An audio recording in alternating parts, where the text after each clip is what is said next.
Disclaimer, ये उपन्यास एक काल्पनिक कहानी पर आधारित है और ये लेखक की सोच का परिणाम है।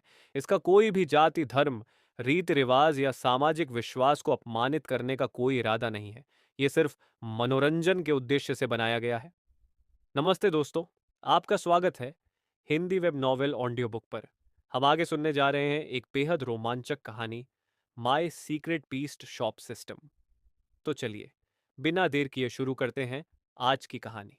एपिसोड 71। लुओ चेन ने अपनी सत्य दृष्टि का उपयोग करके हाओयू फिंच की जानकारी की जांच की और पाया कि यह वास्तव में स्पिरिट रैंक 8 स्टार से स्पिरिट रैंक 9 स्टार तक उन्नत हो गया था। शायद कुछ समय तक स्थिति स्थिर होने के बाद यह कोई बड़ी सफलता हासिल करने का प्रयास कर सकता है। हाओयू फिंच के चौड़े पंखों को थपथपाते हुए लुओ चेन ने इसके लिए अपनी उच्च आशा व्यक्त की। एक बार जब चेन्यांग पेटस्टो में 2 किंग रैंक बीस्ट मास्टर्स हो जाएंगे, तो इसे किंगयांग शहर की शीर्ष शक्तियों में से एक माना जाएगा। सू मुकिंग ने वाकई काफी समय से आराम नहीं किया था, इसलिए वह लुओ चेन से मिली, उनकी वर्तमान स्थिति की जानकारी ली और फिर मन की शांति के साथ घर लौट आई। सू मुकिंग के घर जाने के बाद लुओ चेन गुप्त क्षेत्र में प्रवेश कर गया और अपने जानवरों को उनका दैनिक राशन खिलाने की तैयारी करने लगा। बेशक लुओ चेन ने उनके राशन में कुछ अनोखी सामग्री भी शामिल की, ऊर्जा पत्थरों का पाउडर। चूंकि यह पहली बार था, इसलिए लुओ चेन ने ज्यादा डालने की हिम्मत नहीं की। 100 से अधिक जानवरों के लिए एक ऊर्जा पत्थर उतनी ही मात्रा थी जितनी लिटिल फ्लफबॉल ने उस समय एक ही बार में पी ली थी। फिर प्रत्येक जानवर को 1 लीटर आध्यात्मिक झरने का जल आवंटित किया गया। सभी जानवर दावत उड़ा रहे थे और ऐसा लग रहा था कि उन्हें दिए गए राशन से वे बहुत संतुष्ट थे। हालांकि स्टोन स्पिरिट सीक्रेट दायरे में आध्यात्मिक झरने का जल पहुंचाते समय एक छोटी सी घटना घटित हो गई। स्टारलाइट स्टोन स्पिरिट्स, जो सामान्यतः शांत बड़े पत्थरों के रूप में व्यवहार करते थे, आश्चर्यजनक रूप से अपने असली रूप में वापस आ गए जब अन्य जानवर, जिन्होंने जानवरों को नियंत्रित करने वाले कॉलर पहने हुए थे, ने पास के स्पिरिट स्प्रिंग का पानी पिया।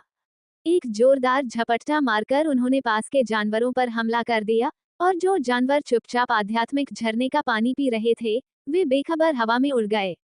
फिर उन्होंने पवित्र जल से भरे कटोरे ले लिए, अपने मुंह चौड़े खोल दिए, और पवित्र जल उनके मुंह में उंडेल दिया गया। लुओ चेन भी स्टारलाइट स्टोन स्पिरिट की गतिविधियों की श्रृंखला से अचंभित रह गया। उसे तब पता चला कि क्या हो रहा है जब मूल रूप से सिल्वर वॉहर्स के लिए रखा गया स्पिरिट स्प्रिंग का पानी गलती से एक स्टारलाइट स्टोन स्पिरिट के मुंह में चला गया। सिल्वर वॉहर्स स्पष्ट रूप से अचंभित था, उसे ये भी समझ नहीं आ रहा था कि उसके नीचे का पत्थर अचानक एक जानवर में क्यों बदल गया और उस पर हमला कर दिया। हालांकि सिल्वर वॉहर्स अपना गुस्सा दबाने वाला नहीं था। जमीन से उठने के बाद उसने उस स्टारलाइट स्टोन स्पिरिट को घूर कर देखा जिसने अभी अभी उसे मुके से उड़ा दिया था। उसके शरीर पर मौजूद चांदी की पपड़ियों से चांदी जैसी रोशनी निकली, और फिर उसने अपना सिर थोड़ा नीचे किया, जिससे उसके सिर पर मौजूद चांदी की गोल ढाल दिखाई दी। अपनी प्रारंभिक गतिविधियों को पूरा करने के बाद उसके चारों खुर तुरंत बेतहाशा दौड़ने लगे, और यहाँ तक कि एक अकेला सिल्वर वॉहर्स भी एक गर्जनापूर्ण हमले की गति पैदा कर सकता था। स्टारलाइट स्टोन स्पिरिट ने आध्यात्मिक झरने का पानी पीने के बाद अपने होंठ चाटे, उसे और पीने की इच्छा हो रही थी। तभी उसने पासी से सिल्वर वॉरहॉर्स को गुस्से में आगे बढ़ते हुए देखा और तुरंत प्रतिक्रिया दी। उसने अपने हाथों को अपने शरीर के सामने क्षैतिज रूप से फैलाया, और फिर उसकी पांचों उंगलियां लगातार आपस में जुड़ती और फैलती गईं। अंततः 1 मीटर से अधिक मोटी पत्थर की ढाल का निर्माण हुआ। जैसे ही उसका रूपांतरण पूरा हुआ, सिल्वर वॉरहॉर्स उसके पास पहुंच गया और तेजी से उससे टकरा गया। सिल्वर वॉरहॉर्स का चांदी की ढाल जैसा सिर स्टारलाइट स्टोन स्पिरिट के हाथों से बनी पत्थर की ढाल से टकराया, जिससे एक धीमी सी धमक की आवाज आई। डोंग। हालांकि परिणाम से यही स्पष्ट हुआ कि दोनों में से कोई भी दूसरे पर विजय प्राप्त नहीं कर सका। दोनों के बीच कुछ देर तक गतिरोध बना रहा। अंततः सिल्वर वॉरहॉर्स ने दूरी बनाने के लिए कुछ कदम पीछे हटकर लड़ाई समाप्त की। लुओ चेन ने इस परिणाम का अनुमान लगा लिया था। सिल्वर वॉरहॉर्स एक स्पिरिट रैंक 4 स्टार बीस्ट था, जबकि वह स्टारलाइट स्टोन स्पिरिट एक स्पिरिट रैंक 5 स्टार था। इसके अलावा स्टारलाइट स्टोन स्पिरिट अपनी रक्षात्मक क्षमता के लिए जानी जाती थी, और सिल्वर वॉरहॉर्स उच्च विस्फोट क्षति वाला जानवर नहीं था, इसलिए यह मूल रूप से स्टारलाइट स्टोन स्पिरिट की रक्षा को भेद नहीं सकता था। जाति silver warhorse, rank spirit rank 4 star, प्रकार धातु मार्शल, अवस्था उग्र, योग्यता सामान्य, कौशल 1। Warhorse charge profound tier silver warhorse हमला करता है और अपने सिर के सामने एक चांदी की ढाल बनाकर खुद को बचाता है, जिससे रास्ते में आने वाले लक्ष्यों को नुकसान पहुंचता है। 2। Silver scale armour profound tier silver warhorse का शरीर चांदी की धातु की परतों से सुरक्षित होता है, जो इसे उत्कृष्ट रक्षात्मक शक्ति प्रदान करती हैं। 3। स्विफ्टनेस येलो टियर अपनी गति को थोड़े समय के लिए बढ़ाता है। 4। Silver tail sting profound tier silver warhorse की पूंछ बिच्छू की पूंछ जैसी होती है, जो युद्ध के दौरान लक्ष्यों पर अचानक हमले करने में सक्षम होती है। हालांकि सिल्वर वॉरहॉर्स ने हमला करने का अपना इरादा नहीं छोड़ा। उसने अपनी गति का लाभ उठाते हुए स्टारलाइट स्टोन स्पिरिट के चारों ओर चक्कर लगाया। इसके पीछे की पूंछ समय समय पर हिलती रहती थी, मानो वह स्टारलाइट स्टोन स्पिरिट पर हमला करने का अवसर तलाश रही हो। हालांकि कुछ चक्कर लगाने के बाद सिल्वर वॉरहॉर्स पूरी तरह से अवाक रह गया। ये स्टारलाइट स्टोन स्पिरिट पूरी तरह से कठोर पत्थर से बना था और इसमें कोई कमजोरी नजर नहीं आ रही थी। सिल्वर वॉरहॉर्स की आंतरिक निराशा की तुलना में स्टारलाइट स्टोन स्पिरिट ने उसकी गोलाकार गतिविधियों के प्रति कोई समझ नहीं दिखाए और अपने हाथों को वापस सामान्य स्थिति में कर लिया। फिर उसका पूरा शरीर जमीन पर लेट गया और वापस एक चिकने बड़े पत्थर में बदल गया, जिससे सिल्वर वॉरहॉर्स अकेला और भ्रमित रह गया। उसके आगे के दोनों खुरों ने गुस्से में पत्थर पर प्रहार किया, लेकिन इससे स्टारलाइट स्टोन स्पिरिट वापस अपने मूल रूप में नहीं बदली। इस तमाशे को देखने वाले लुओ चेन इस बात को लेकर थोड़ा असमंजस में थे कि क्या उन्हें अन्य जानवरों को आध्यात्मिक झरने का पानी बांटना चाहिए या नहीं। उन्होंने अनुमान लगाया कि आत्मा के झरने का पानी अन्य स्थानों में मौजूद तारामय पत्थर की आत्माओं के लिए भी उतना ही आकर्षक था और एक और लड़ाई शायद अपरिहार्य होगी। हालांकि लुओ चेन को जल्द ही राहत मिली। भोजन और संसाधनों के लिए संघर्ष एक जानवर के अस्तित्व के लिए एक अनिवार्य सबक था। शायद ये जानवरों के विकास को भी बढ़ावा दे सकता था, लेकिन उसे सावधानीपूर्वक सोचना होगा और उन राजा रैंकों को रोकना होगा। स्टारलाइट स्टोन स्पिरिट्स को भाग लेने से रोका गया है, अन्यथा इन स्पिरिट रैंक बीस्ट्स के पास जीतने का कोई मौका नहीं होगा। इससे प्रतिस्पर्धात्मक क्षमता का विकास नहीं होगा, बल्कि यह सीधे तौर पर शोषण और उत्पीड़न की स्थिति को जन्म देगा। लुओ चेन ने अपनी पिछली यादों के आधार पर एक ऐसे स्थान का पता लगाया जहां राजा रैंक का एक व्यक्ति मौजूद था। फिर स्टारलाइट स्टोन स्पिरिट ने 10 लीटर स्पिरिट स्प्रिंग वाटर निकाला। वास्तव में आध्यात्मिक झरने का जल राजा को भी आकर्षित करता था। स्टारलाइट स्टोन स्पिरिट 20 मीटर से भी अधिक ऊंची एक विचित्र चट्टान एक मानवाकार पत्थर की आकृति में परिवर्तित हो गई। उसकी आंखें लुओ चेन के हाथ में मौजूद आध्यात्मिक झरने के पानी की ओर घूम गईं। हालांकि गुप्त क्षेत्र के स्वामी के रूप में लुओ चेन की पहचान को भांपते हुए इसने सीधे तौर पर उस spirit rank 5 star starlight stone spirit की तरह काम नहीं किया जिसने सिल्वर वॉरहॉर्स के स्पिरिट स्प्रिंग वाटर को छीन लिया था। राजा श्रेणी के जीव आमतौर पर पहले से ही उच्च बुद्धि रखते हैं और संवाद करने में सक्षम होते हैं। लुओ चेन को सिस्टम के अनुस्मारक के माध्यम से ही पता चला कि गुप्त क्षेत्र के जानवर उसे किसी भी कीमत पर नुकसान नहीं पहुंचाएंगे। इसलिए अपने स्तर से कहीं अधिक शक्तिशाली दानव का सामना करते हुए भी लुओ चेन शांत रह सका। उसने अपने हाथ में मौजूद बड़े जल के गोले को उछाला, जो लिटिल फ्लफरबॉल की झिल्ली से घिरा हुआ था, और अपने सामने मौजूद स्टारलाइट स्टोन स्पिरिट पर जोर से चिल्लाया, यह आध्यात्मिक जल मेरे लिए पुरस्कार है। क्या आप मेरी एक मदद कर सकते हैं? स्टारलाइट स्टोन स्पिरिट के हाथ दोनों तरफ से नीचे आए और लुओ चेन के सामने रुक गए। फिर उसकी हथेलियों में पत्थर के छोटे छोटे टुकड़े जमा हो गए, जिससे लुओ चेन के बराबर ऊंचाई का एक छोटा पत्थर का व्यक्ति बन गया। अब लुओ चेन को 20 मीटर ऊंचे तारामय पत्थर की आत्मा का चेहरा देखने के लिए अपनी गर्दन टेढ़ी करने की जरूरत नहीं थी। पत्थर की बनी उस छोटी आकृति ने हाथ जोड़कर लुओ चेन को प्रणाम किया और कुछ नहीं बोली। हालांकि उसका वर्तमान रूप मनुष्यों जैसा दिखता था, ये स्पष्ट था कि केवल बाहरी बनावट ही मनुष्यों की नकल थी, अंदर से वह अभी भी ठोस होनी चाहिए थी। उसकी चौकस मुद्रा को देखकर लुओ चेन ने आगे कहा, मैं प्रतिदिन तुम राजा श्रेणी के जानवरों को 10 लीटर आध्यात्मिक जल उपलब्ध कराऊंगा। तुम इस आध्यात्मिक जल की रक्षा और वितरण के लिए जिम्मेदार होगे। स्पिरिट रैंक के जानवरों को हर 3 सितारों के आधार पर समूहों में विभाजित किया जाएगा और प्रत्येक समूह के भीतर वे एक दूसरे से स्पिरिट स्प्रिंग वाटर को स्वतंत्र रूप से छीन सकते हैं। अन्य समूहों को हस्तक्षेप करने की अनुमति नहीं है। क्या आपको मेरी बात समझ आ रही है? विशाल पत्थर की हथेली में खड़ी छोटी पत्थर की आकृति ने अपना सिर झुकाया, मानो सोच रही हो। फिर आसपास के वातावरण में कई विशाल पत्थर के हाथ प्रकट हुए, जिन्होंने विभिन्न दिशाओं से अलग अलग रंग के कई जानवरों को पकड़ लिया और उन्हें पास ले आए। आसपास की जमीन से 10 मीटर से अधिक ऊंची विशाल दीवारें खड़ी हो गईं, और उन विशाल हाथों ने कई अलग अलग राक्षसों को पत्थर की दीवारों पर फेंक दिया।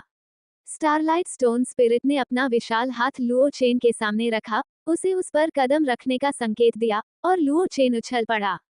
लुओ चेन को स्थिर होते देख विशाल हाथ धीरे धीरे ऊपर की ओर बढ़ा और कई दसियों मीटर की ऊंचाई तक पहुंच गया, जिससे वह विशाल दीवारों के अंदर की स्थिति को आसानी से देख सका। लुओ चेन के दृष्टिकोण से उसने देखा कि विशाल दीवारें एक बड़ा वृत्त बनाती हैं, जिसमें विशाल दीवारें केंद्र से वृत्त के किनारे तक फैली हुई हैं, जो आंतरिक स्थान को 3 भागों में विभाजित करती हैं।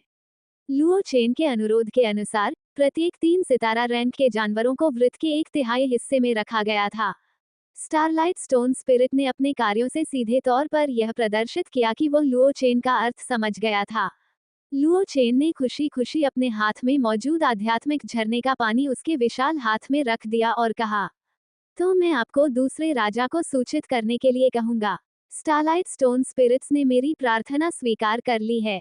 बहुत बहुत धन्यवाद। लुओ चेन के धन्यवाद को सुनकर दूसरे विशाल हाथ में मौजूद छोटी पत्थर की आकृति ने अपनी हथेली हिलाई, ये दर्शाते हुए कि धन्यवाद की कोई आवश्यकता नहीं है, या शायद इसका मतलब था, आपका स्वागत है। लुओ चेन को जमीन पर रखते हुए स्टारलाइट स्टोन स्पिरिट ने क्यूई झिल्ली में लिपटे आध्यात्मिक झरने के पानी को धीरे से कुचल दिया, और आध्यात्मिक झरने का पानी उसकी हथेली से एक बूंद भी बर्बाद किए बिना पूरी तरह से अवशोषित हो गया। फिर वह दूसरी दिशा में चल पड़ा, संभवतः दूसरे राजा पद के अधिकारी को खोजने के लिए। Starlight stone spirits Luo Chen का संदेश पहुंचाने के लिए। स्टोन स्पिरिट सीक्रेट दायरे में केवल 7 किंग रैंक वाले स्टारलाइट स्टोन स्पिरिट थे, और लुओ चेन को शुरू में जो मिला था वह सबसे शक्तिशाली होना चाहिए था। आधे घंटे बाद लुओ चेन ने अपने सामने पंक्तियों में बैठे 7 छोटे दिग्गजों को देखा और एक निश्चित दबाव महसूस किया। पहले वाले ने अपनी विशाल हथेली का इस्तेमाल करते हुए लुओ चेन को उठा लिया, और वह अन्य पत्थर की मूर्तियों से थोड़ा लंबा भी था। लुओ चेन ने 60 लीटर स्पिरिट स्प्रिंग वाटर निकाला और उसे अन्य किंग रैंक वाले स्टारलाइट स्टोन स्पिरिट्स में बांट दिया। लुओ चेन को धारण किए हुए तारामयी पत्थर की आत्मा ने उसका संदेश अन्य तारामयी पत्थर की आत्माओं तक पहुंचाया। जब उन सभी को लुओ चेन के इरादों का पता चल गया, तो पूरे स्टोन स्पिरिट सीक्रेट दायरे में एक आंदोलन पूरी तरह से शुरू हो गया। संपूर्ण गुप्त क्षेत्र में जानवर चाहे कहीं भी हों, वे इन कई राजा श्रेणी के तारामयी पत्थर की आत्माओं के पीछा करने से बच नहीं सकते थे। एक एक करके स्पिरिट बीस्ट्स, चाहे वे स्टारलाइट स्टोन स्पिरिट्स हों जो बड़े पत्थरों में परिवर्तित हो गए हों, या सिल्वर बॉयज जैसे जानवर हों जिन्हें लुओ चेन ने जंगल में छोड़ दिया था, उन सभी को उनकी अलग अलग स्टार रेटिंग के अनुसार ऊंचे बाड़ों में डाल दिया गया था। चौड़ी दीवार पर खड़े होकर लुओ चेन नीचे 1/3 वृत्त में मौजूद विभिन्न प्रकार के जानवरों को देख रहा था। उसे ऐसा लग रहा था मानो वह स्वयं किसी पशु लड़ाई के अखाड़े को देख रहा हो। ये देखकर कि सभी जानवर अपनी अपनी जगह पर मौजूद हैं, लुओ चेन ने हवा की झिल्ली में लिपटे हुए स्पिरिट स्प्रिंग वाटर के 50 हिस्से प्रत्येक 1/3 घेरे में फेंक दिए। स्पिरिट स्प्रिंग वाटर के हिस्सों की संख्या जानवरों की संख्या से थोड़ी कम थी, जिसका अर्थ है कि कुछ जानवरों को बिल्कुल भी पानी नहीं मिलेगा और कुछ जानवरों को एक से अधिक हिस्से मिलेंगे। इस तरह लड़ाई शुरू हुई, जिसमें विभिन्न प्रकार के स्किल लाइट इफेक्ट्स उभरने लगे और दृश्य बेहद अराजक लग रहा था। लुओ चेन को वास्तव में चिंता थी कि इस संघर्ष में कुछ जानवर मर सकते हैं, इसलिए उसने इन राजा श्रेणी के जानवरों को युद्ध की लगातार निगरानी करने की व्यवस्था की, और यदि कोई वास्तव में गंभीर स्थिति में होता तो उन्हें तुरंत बाहर निकाल लिया जाता। खून के छींटे पड़ते देख लुओ चेन को अचानक कुछ याद आ गया। वह किंग्यू गुप्त क्षेत्र में पहुंचा और उसके पास 5 सुगंधित आत्मा संबंध वाले खरगोश थे, जिनमें जीवन क्रिस्टल समाहित था। कौशल का उपयोग करके उसके लिए कई जीवन क्रिस्टल संघनित करें और उन्हें पत्थर की आत्मा के गुप्त क्षेत्र में भेज दें। चेन्यांग पेटस्टो में अब 12 सुगंधित आत्मा से जुड़ाव वाले खरगोश थे, जिनमें से सभी को लुओ चेन ने पिछले कुछ दिनों में धीरे धीरे विकसित किया था। इन खरगोशों से निकलने वाली सुगंध अकेले ही पूरे किंग्यू गुप्त क्षेत्र में फैल सकती है, जिसका अर्थ है कि किंग्यू गुप्त क्षेत्र के सभी जानवर मानसिक हमलों के प्रति अपनी प्रतिरोधक क्षमता में लगातार सुधार कर रहे हैं। और इससे भी बड़ा लाभ ये था कि चेन्यांग पेटस्टो के पास अब कुछ बहुमूल्य पादप संसाधन मौजूद थे। एक बार खरीद लेने के बाद दोबारा खरीदने की कोई आवश्यकता नहीं थी, क्योंकि सुगंधित आत्मा से जुड़ाव रखने वाले खरगोश लगातार इनका उत्पादन कर सकते थे। उसे बस इस बात का अफसोस था कि उसे ड्रैगन यांग घास का असली पौधा कभी नहीं मिला। किन परिवार ने पिछली बार सिर्फ कुछ पत्ते ही दिए थे, और सुगंधित आत्मा संबंध वाले खरगोशों के पास अपनी आत्मा संबंध का उपयोग करने का कोई तरीका नहीं था। कुछ पत्तियों पर कौशल। इसलिए लुओ चेन हमेशा क्रिम्सन ब्लड ड्रैगन साइप्रस को दिए जाने वाले पत्तों की संख्या को नियंत्रित करता था, जिसके कारण क्रिम्सन ब्लड ड्रैगन साइप्रस हमेशा मुरझाया हुआ दिखता था। शायद किन परिवार के साथ अगले लेन देन में ड्रैगन यांग घास का इस्तेमाल सौदेबाजी के हथियार के रूप में किया जा सकता है, क्योंकि लुओ चेन और लुओ युहिंग हमेशा से ही बेचे जाने वाले सुगंधित आत्मा संबंध वाले खरगोशों की संख्या को नियंत्रित करते थे। इसलिए चेन्यांग पालतू पशु स्टोर के बाहर केवल 2 ही खरगोश थे। एक वो वस्तु थी जिसे किन परिवार ने नीलामी में खरीदा था, और दूसरी वो वस्तु थी जिसका फैंग मानवों के साथ आदान प्रदान किया गया था। इसके बाद लुओ चेन उस छोटे तालाब को देखने गया जिसे उसने खास तौर पर गोल्डन रिच कोई मछली के लिए खोदा था। इसे सबसे धनी जानवर कहा जा सकता है। स्पिरिट स्प्रिंग वाटर, जिसमें किंग बीस्ट्स की रुचि थी और जिसके लिए स्पिरिट बीस्ट्स आपस में प्रतिस्पर्धा करते थे, वो महज उनका सबसे साधारण रहने का वातावरण था। यहाँ तक कि इसका छोटा सा जीवित तालाब भी लाइट स्पिरिट कैट किंग सूमिन द्वारा इसके लिए खोदा गया था। महज इन 2 दिनों में ही ये भयंकर पशु 7 सितारा से भयंकर पशु 9 सितारा तक पहुंच चुका था, और जल्द ही इसे आत्मा पशु के रूप में पदोन्नत किया जाने वाला था। लुओ चेन ने विशेष रूप से इसके विकास पथ को देखा और कुछ भी नहीं पाया, जिससे ये संकेत मिलता है कि विकास का अवसर अभी तक नहीं आया था। इसका ये भी अर्थ था कि स्पिरिट बीस्ट के रूप में इसकी पदोन्नति में कोई बाधा नहीं आएगी, बल्कि यह स्वाभाविक रूप से होगी।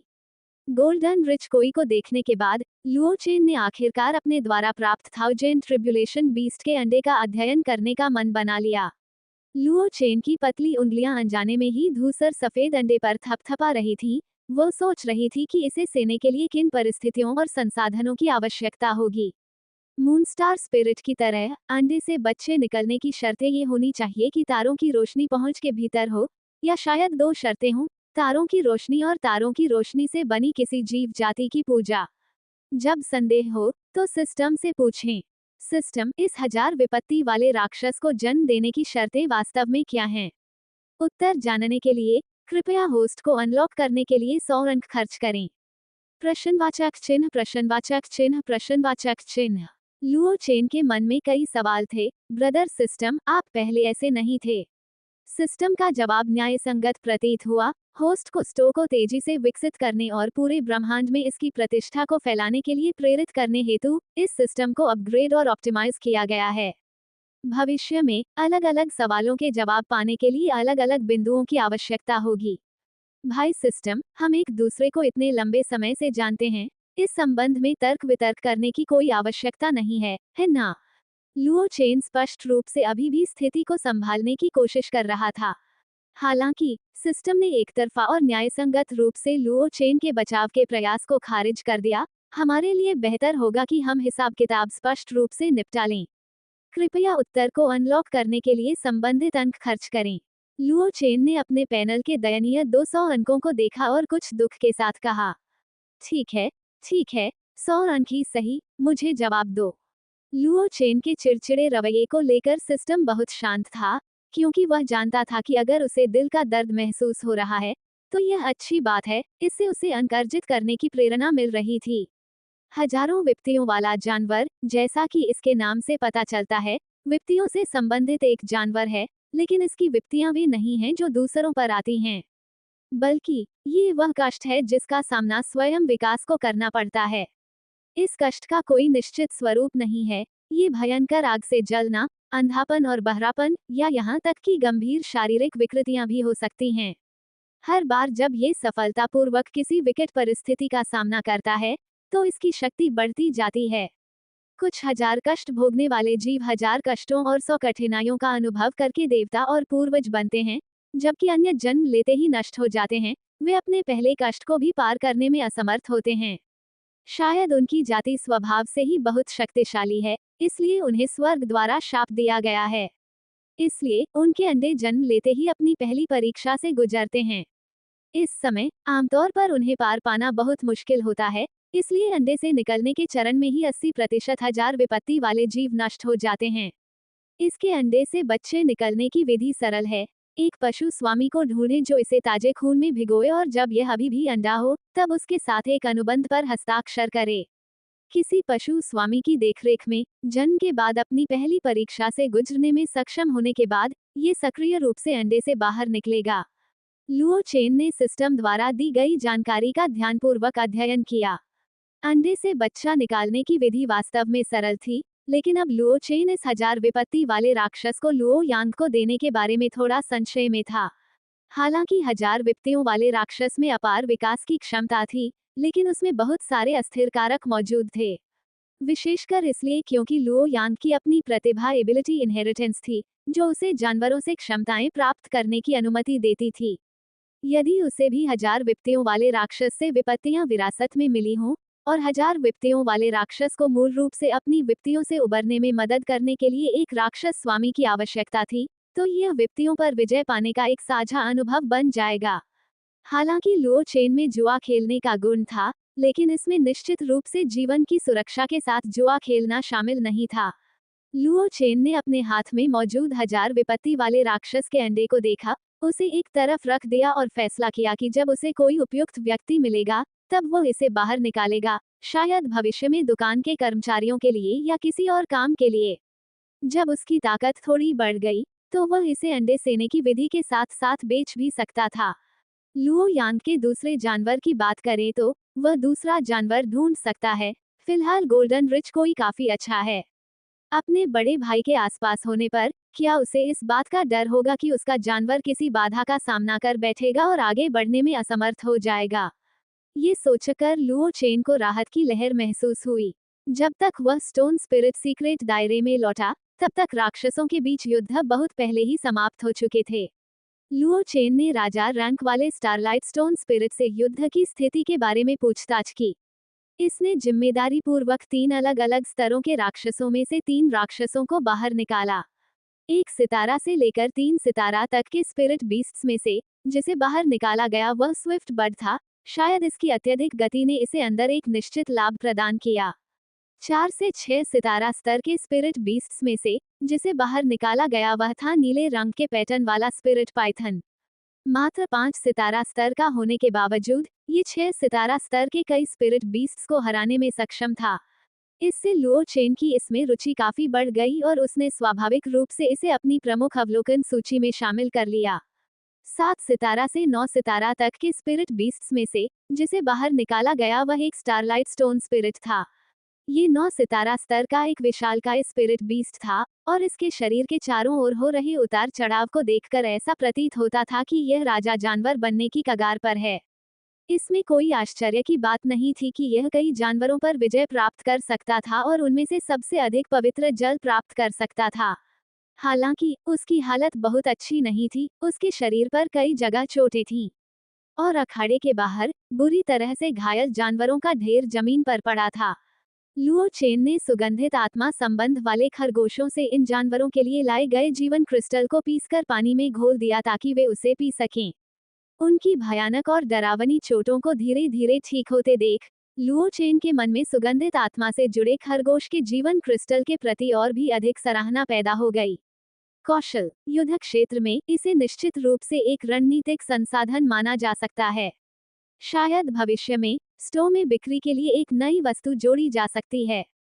इस जीवन रक्षक क्रिस्टल की कीमत 20,000 प्रति पीस रखना बहुत ज्यादा तो नहीं होगा, है ना?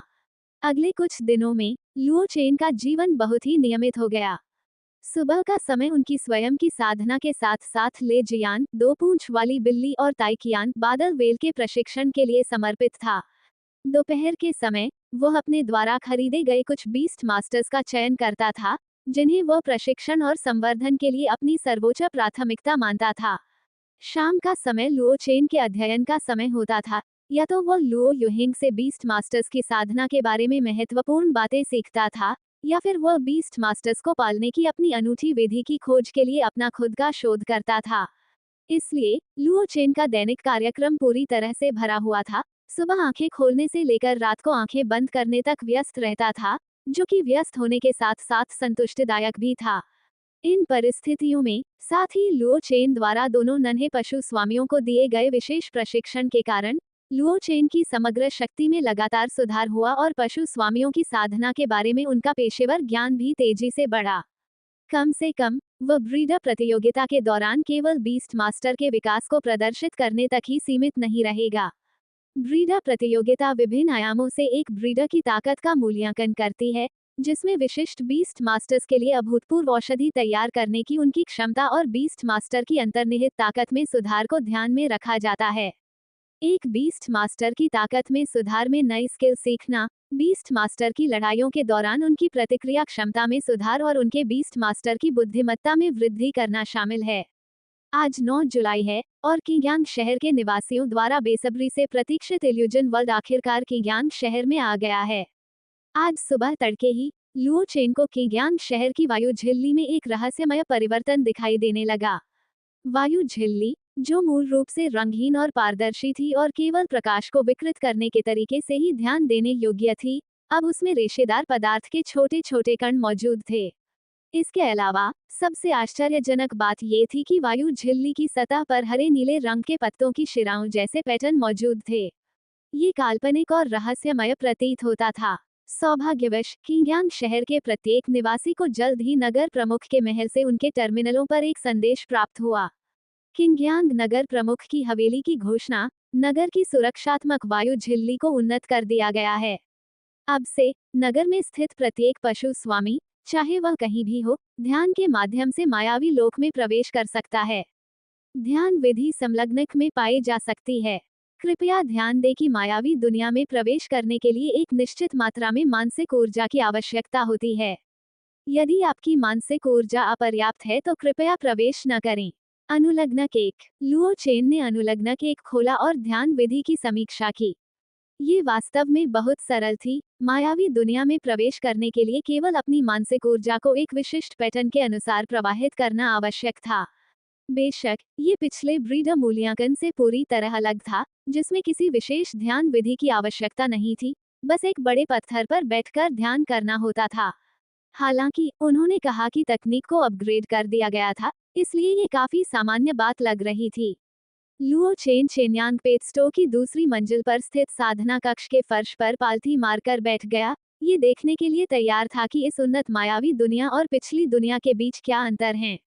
अनुलग्नक 1 में वर्णित विधि के अनुसार अपनी मानसिक ऊर्जा का संचार करने के बाद लुओ चेन को वही अनुभूति हुई जो पिछली बार के मूल्यांकन के दौरान हुई थी।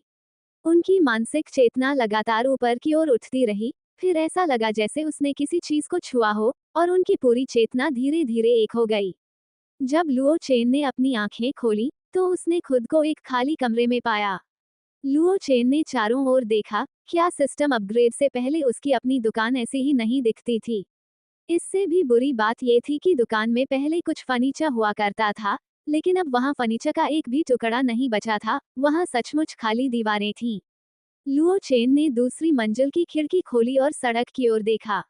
ये बिल्कुल वास्तविकता के समान था, यहाँ तक कि स्ट्रीट लाइटों की स्थिति भी एक जैसी थी। ये 100% पुनर्निर्माण था। अंतर ये था कि अब सड़क पर पैदल चलने वाले लोग बहुत कम थे, और वे सभी गाड़ियां और अन्य वाहन जो पहले हर जगह खड़े रहते थे, गायब हो गए थे। दुकान का दरवाजा खोलकर बाहर कदम रखते ही सड़क पर पैदल चलने वालों की संख्या धीरे धीरे बढ़ने लगी। उनकी चहल पहल से ऐसा लग रहा था कि वे संभवतः किंग्यांग शहर के निवासी थे जो लुओ चेन की तरह ही ध्यान के माध्यम से यहाँ आए थे। हालांकि लुओ चेन को हमेशा कुछ कमी सी महसूस होती थी, जब तक कि उसने एक पैदल यात्री पर बैठे सुनहरे बंदर को नहीं देखा। तभी उसे एहसास हुआ कि ज्यादातर लोग अपने पशु स्वामी को साथ नहीं लाए थे। बहुत कम लोग ही अपने पशु स्वामी के साथ आए थे। किंग्यांग शहर के अन्य निवासियों ने भी इस स्थिति पर ध्यान दिया और कुछ जिज्ञासा के साथ पूछा, तुम अपने बीस्ट मास्टर को कैसे लाए? गोल्डन मंकी के मालिक ने बड़ी सरलता से जवाब दिया, अरे मुझे बस अपने लिटिल गोल्ड के आने का ख्याल आया, और मुझे नहीं पता क्यों, लेकिन वह सीधे अंदर आ गया। क्या ऐसा है? जब तक आप अपने बीस्ट मास्टर के बारे में सोचते रहेंगे, वे आते रहेंगे। लुओ चेन ने दोनों नन्हे बच्चों को धीरे से उनके उपनामों से पुकारा, लिटिल फरबॉल, लिटिल डॉट। फिर उसने अपने मन में उनके स्वरूपों का खाका भी खींच लिया। लुओ चेन ने अपने मानसिक केंद्र में एक कंपन महसूस किया, और उन दोनों छोटे बच्चों के मानसिक शरीर उसके बगल में प्रकट हुए। वे मौजूदा स्थिति को लेकर अनिश्चित थे और उत्सुकता से चारों ओर देखने लगे। लुओ चेन उन्हें वापस दुकान में ले गया और इस मायावी दुनिया के कार्य को अच्छी तरह से समझने के लिए शोध करने की तैयारी करने लगा। डोंग डोंग डोंग, एक कर्कश ध्वनि अनुकरणात्मक ध्वनि सुनाई दी, जो स्पष्ट रूप से मानव आवाज द्वारा अनुकरण की गई थी। श्री लुओ चेन, मैं मायावी दुनिया के लिए आपकी समर्पित और बुद्धिमान गृहस्वामी हूँ। यदि आपको कोई आवश्यकता या प्रश्न हो, तो आप मुझसे पूछ सकते हैं। लुओ चेन ने अपने सामने अचानक प्रकट हुए मुट्ठी के आकार के चमकदार गोले को देखा और कुछ बोल सका। बुद्धिमान गृहस्वामी, हाँ। प्रकाश का गोला ऊपर नीचे हिल रहा था, उसकी आवाज स्थिर थी, उसका जीवंत रूप ऐसा लग रहा था मानो उसमें स्वयं का जीवन हो। लिटिल फरबॉल और लिटिल डॉट ने अचानक उनके सामने प्रकट हुए प्रकाश के गोले को सावधानीपूर्वक देखा। लुओ चेन के एक ही आदेश पर दोनों बिजली की गति से हमला कर देते थे। बुद्धिमान शब्द लुओ चेन के लिए निश्चित रूप से अपरिचित नहीं था, क्योंकि यह उसके पिछले जीवन की तकनीकी दुनिया में एक आम शब्द था। हालांकि इस दुनिया में आने के बाद ये पहली बार था जब उसने इस शब्द का सामना किया था। शायद इसका कारण ये था कि किग्यांग शहर मुख्यधारा से बाहर एक छोटा शहर था, इसलिए उसे कुछ अत्याधुनिक तकनीकों के बारे में ज्यादा जानकारी नहीं थी। मैं मायावी दुनिया में क्या कर सकता हूँ? ये पता चला है कि श्री लुओ चेन एक ब्रीडर हैं, इसलिए मायावी दुनिया में आपके पास 2 पहचान अनुमतियां होंगी। इनमें बीस्ट मास्टर परमिशन और ब्रीडर परमिशन शामिल हैं। बीस्ट मास्टर की अनुमति, इल्यूजन वर्ल्ड आपको नकली लड़ाइयां आयोजित करने में सहायता करता है। आप लड़ाई के लिए इल्यूजन वर्ल्ड में पहले से दर्ज किसी विशिष्ट बीस्ट मास्टर का चयन कर सकते हैं। आप अपने दोस्तों के साथ नकली मुक्केबाजी मुकाबले में भी भाग ले सकते हैं। निजी संपत्ति पवित्र और अलंघनीय है। किग्यांग शहर में आपकी जो अचल संपत्ति है, वह मायावी दुनिया में भी आपकी निजी संपत्ति मानी जाएगी, और बिना अनुमति के कोई भी उसमें प्रवेश नहीं कर सकता। ब्रीडर अनुमति, सभी बीस्ट मास्टर अनुमतियों के अतिरिक्त आपके पास बीस्ट मास्टर विकास का अनुकरण करने की अनुमति भी है, हालांकि इस फंक्शन का उपयोग करने के लिए मेरिट पॉइंट्स की खपत आवश्यक है। इसके अलावा मायावी दुनिया में शहरों के बीच संचार अप्रतिबंधित है, आप अपनी इच्छानुसार किसी भी शहर में स्वतंत्र रूप से जा सकते हैं। शहरों के बीच नेटवर्क जुड़ गए हैं, और अब अंतर शहर संचार के लिए उच्च रोमिंग शुल्क नहीं देना पड़ेगा। और भी कई सेवाएं लगातार विकसित की जा रही हैं, इसलिए कृपया उनका इंतजार करें। लुओ चेन ने अपनी ठुड्डी खुजलाई। ये मेरिट पॉइंट्स क्या हैं? मेरिट पॉइंट्स वे पॉइंट्स हैं जो आपके शहर के विकास में योगदान देने, या नए खोजे गए गुप्त क्षेत्रों पर विजय प्राप्त करने, शक्तिशाली जंगली पशु स्वामियों को मारने या पकड़ने, नगर रक्षकों की ताकत बढ़ाने में मदद करने, ताई कियान के नागरिकों को बचाने और ताई कियान के विकास में योगदान देने वाली कई कार्रवाइयों के लिए प्रदान किए जाते हैं। इसके बाद एक आधिकारिक एक्सचेंज लाइब्रेरी शुरू की जाएगी, जहां आप मेरिट पॉइंट्स का उपयोग करके दुर्लभ संसाधनों या बीस्ट मास्टर शावकों के बदले में उनका आदान प्रदान कर सकते हैं। संक्षेप में, मेरिट पॉइंट्स अर्जित करने के कई तरीके हैं, लेकिन सभी का मूल्यांकन मायावी दुनिया द्वारा किया जाएगा और वे मानवीय हस्तक्षेप के अधीन नहीं होंगे। इसलिए मेरिट पॉइंट्स और पुरस्कारों के निजी तौर पर दुरुपयोग होने के बारे में चिंता करने की कोई आवश्यकता नहीं है। इस मायावी दुनिया का निर्माता सचमुच उदार था। ऐसा क्यों लग रहा था कि वह उन कुलीन परिवारों से मुकाबला करने की कोशिश कर रहा था जिनके पास ताई कियान की अधिकांश शक्ति थी? लुओ चेन ने आह भरी और सोचा, इसमें कोई आश्चर्य की बात नहीं है कि वह एक राजकीय वरिष्ठ अधिकारी हैं। क्या मैं इस मायावी दुनिया में एक दुकान खोल सकता हूँ? जी हाँ, जो व्यक्ति या समूह दुकान खोलना चाहते हैं, वे प्रत्येक शहर में नगर प्रमुख के महल में जाकर स्कैनर खरीद सकते हैं। ये स्कैनर आपके द्वारा बेची जाने वाली वस्तुओं को स्कैन और मूल्यांकित कर सकता है। इसके बाद स्कैन की गई वस्तुएं इल्यूजन वर्ल्ड की दुकानों में दिखाई देंगी। हालांकि इल्यूजन वर्ल्ड के माध्यम से बेची जाने वाली वस्तुओं पर 0.1% हैंडलिंग शुल्क लिया जाएगा।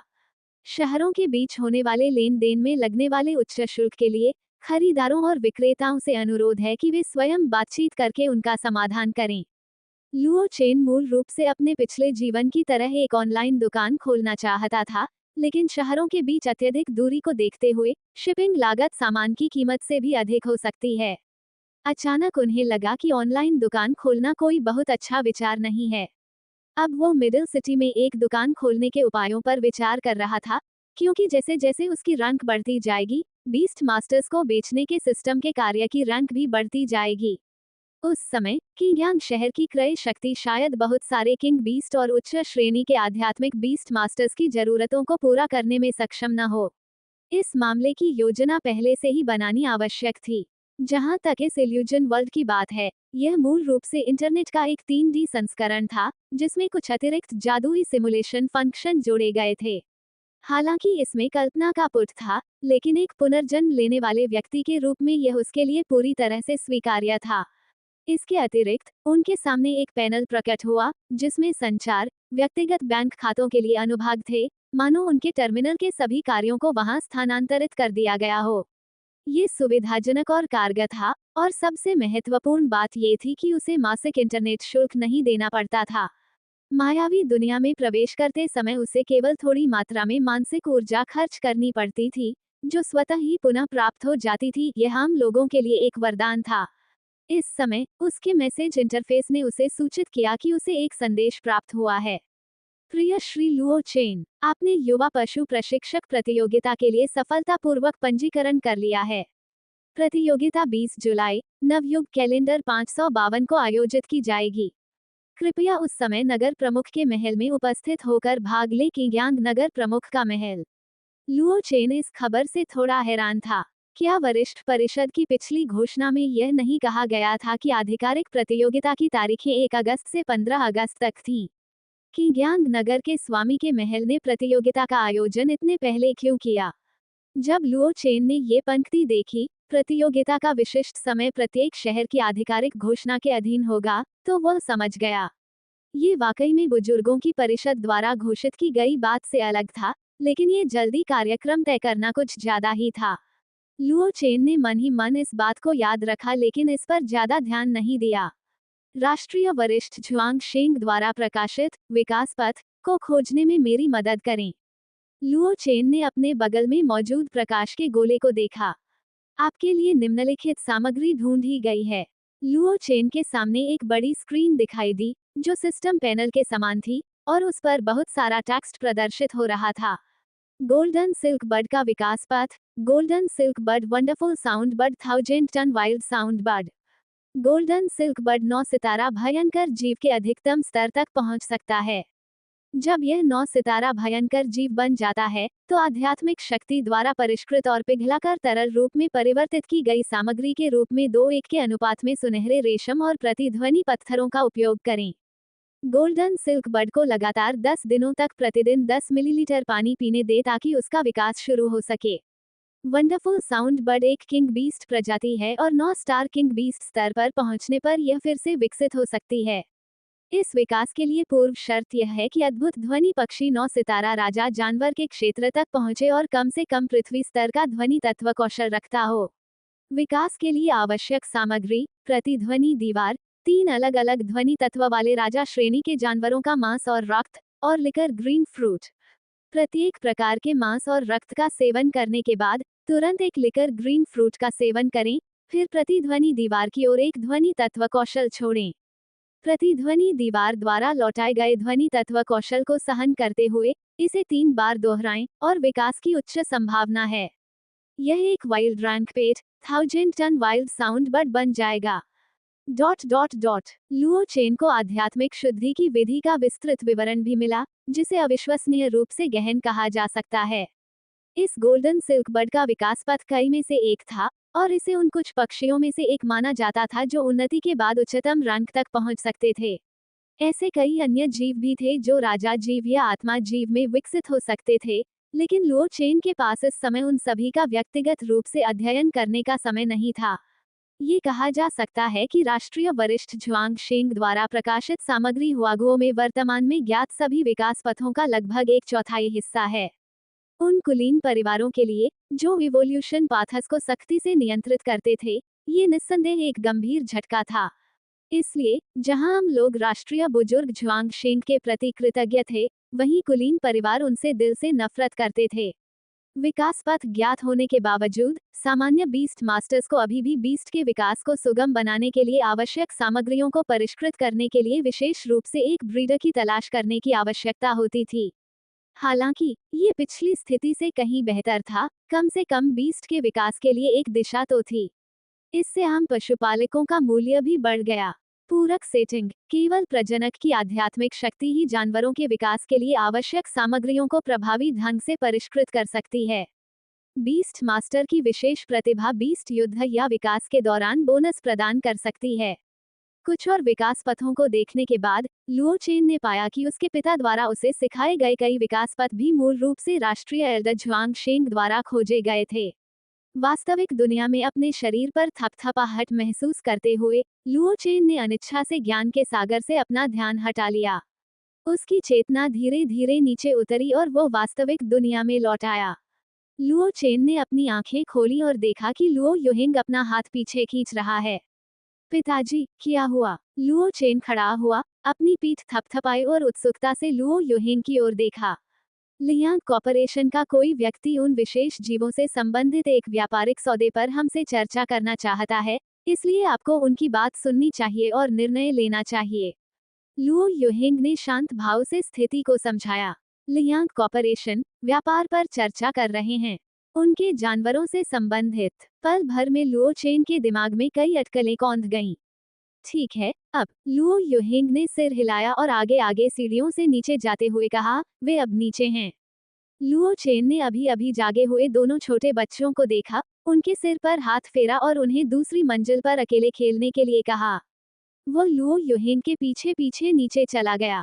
पहली मंजिल पर पहुंचने पर उसने वास्तव में नीचे के लाउंज क्षेत्र में एक मेज और कुर्सियों पर 3 लोगों को इंतजार करते हुए देखा। 2 आदमी, जिनमें से एक वेई यानशेंग था, जिसे लुओ चेन अच्छी तरह से जानता था, और दूसरा लियांग परिवार का मुखिया लियांग कियू था, जिससे वह नीलामी में मिला था। अंतिम व्यक्ति एक महिला थी, जो उस दिन की नीलामीकर्ता भी थी, लियांग जिंगसी, जो लियांग परिवार की सबसे बड़ी वैध बेटी थी। लुओ चेन को नीचे आते देख वेई यानशेंग ने लुओ चेन को एक बड़ी, दोस्ताना मुस्कान दी। लियांग कियू ने बिना किसी भाव के बस हल्के से सिर हिलाया, जबकि लियांग जिंगसी ने उनकी उपस्थिति को स्वीकार करते हुए एक शालीन और संयमित मुस्कान दी। जब तक लुओ चेन आखिरी खाली सीट पर नहीं बैठ गई, तब तक मेज पर रुकी हुई बातचीत दोबारा शुरू नहीं हुई। मास्टर लुओ, अभी हमने जो प्रस्ताव रखा है, उसके बारे में आपका क्या विचार है?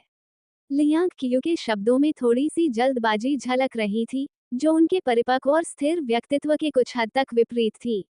ऐसा प्रतीत हुआ कि जिस विषय पर वे अभी चर्चा कर रहे थे, वह उनके लिए काफी महत्वपूर्ण था।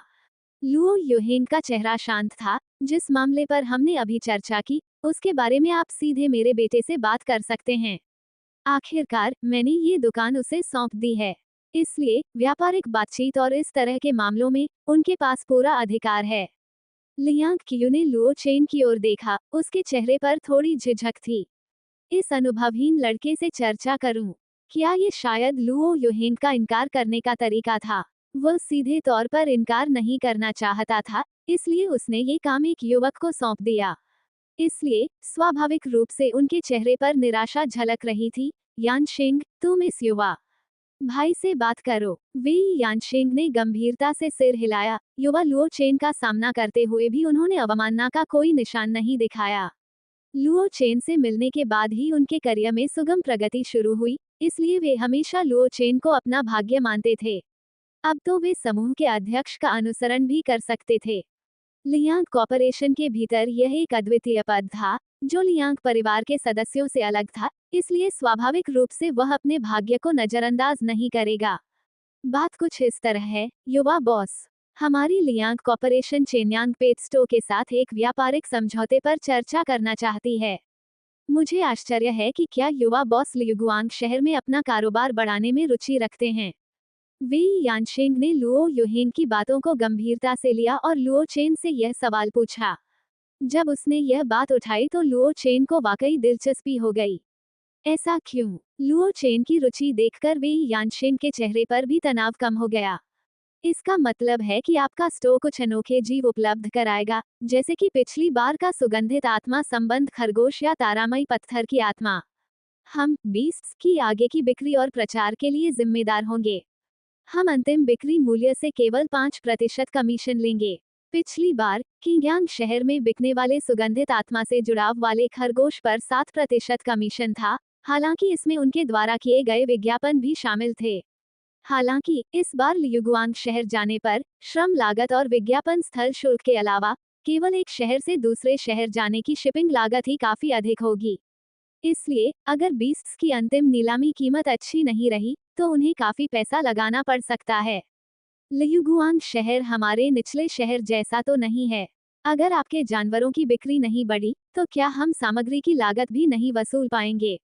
लुओ चेन खुद लियुगुआंग शहर में एक शाखा खोलना चाहते थे, लेकिन फिलहाल स्टोर में कर्मचारियों की भारी कमी थी। उनकी मां युद्ध और रोमांच की शौकीन थी, उन्हें दुकान में बंद रखना निस्संदेह उनके लिए यातना होती। उनके पिता शोध में लीन थे। अतीत में उनका व्यवसाय केवल कस्टम मेड सामान बनाने का था, उन्होंने कभी भी ठीक से दुकान नहीं चलाई थी।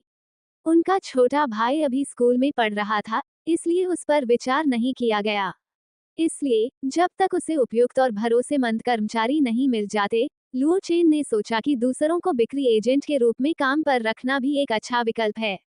हालांकि मूल बात यह थी कि साथी को अभी भी एक निश्चित स्तर की मजबूती की आवश्यकता थी, वो अंतिम समय में किसी भी प्रकार की जटिलता नहीं चाहता था। लुओ चेन की शंकाओं को सुनकर अब तक चुप रही लियांग जिंगसी ने अपने लाल होंठ खोल दिए। युवा बॉस, हमारा लियांग परिवार पहले लियुगुआंग शहर से किंगयांग शहर में स्थानांतरित हो गया था, लेकिन हमारे अभी भी वहाँ कुछ संपर्क हैं। अगर यह पर्याप्त नहीं है, तो आप अपने द्वारा उपलब्ध कराए गए जानवरों के मूल्य के आधार पर न्यूनतम कीमत निर्धारित कर सकते हैं, और यदि विक्रय मूल्य अपर्याप्त है, तो हमारी लियांग कॉर्पोरेशन अंतर की भरपाई करेगी। आपका क्या विचार है? लियांग जिंगसी के शब्द ईमानदारी से भरे हुए थे। ऐसा प्रतीत होता था कि लियांग कॉर्पोरेशन लियुगुआंग शहर लौटने को अत्यधिक महत्व देता था। लुओ चेन ने अपना निर्णय ले लिया था। उन्होंने लियांग जिंगजी की ओर सिर हिलाया। शर्तें स्वीकार्य हैं। हम प्रारंभिक सहयोग से शुरुआत कर सकते हैं, और यदि शुरुआती परिणाम अच्छे रहे, तो हम बाद में इस पर और गहराई से विचार कर सकते हैं।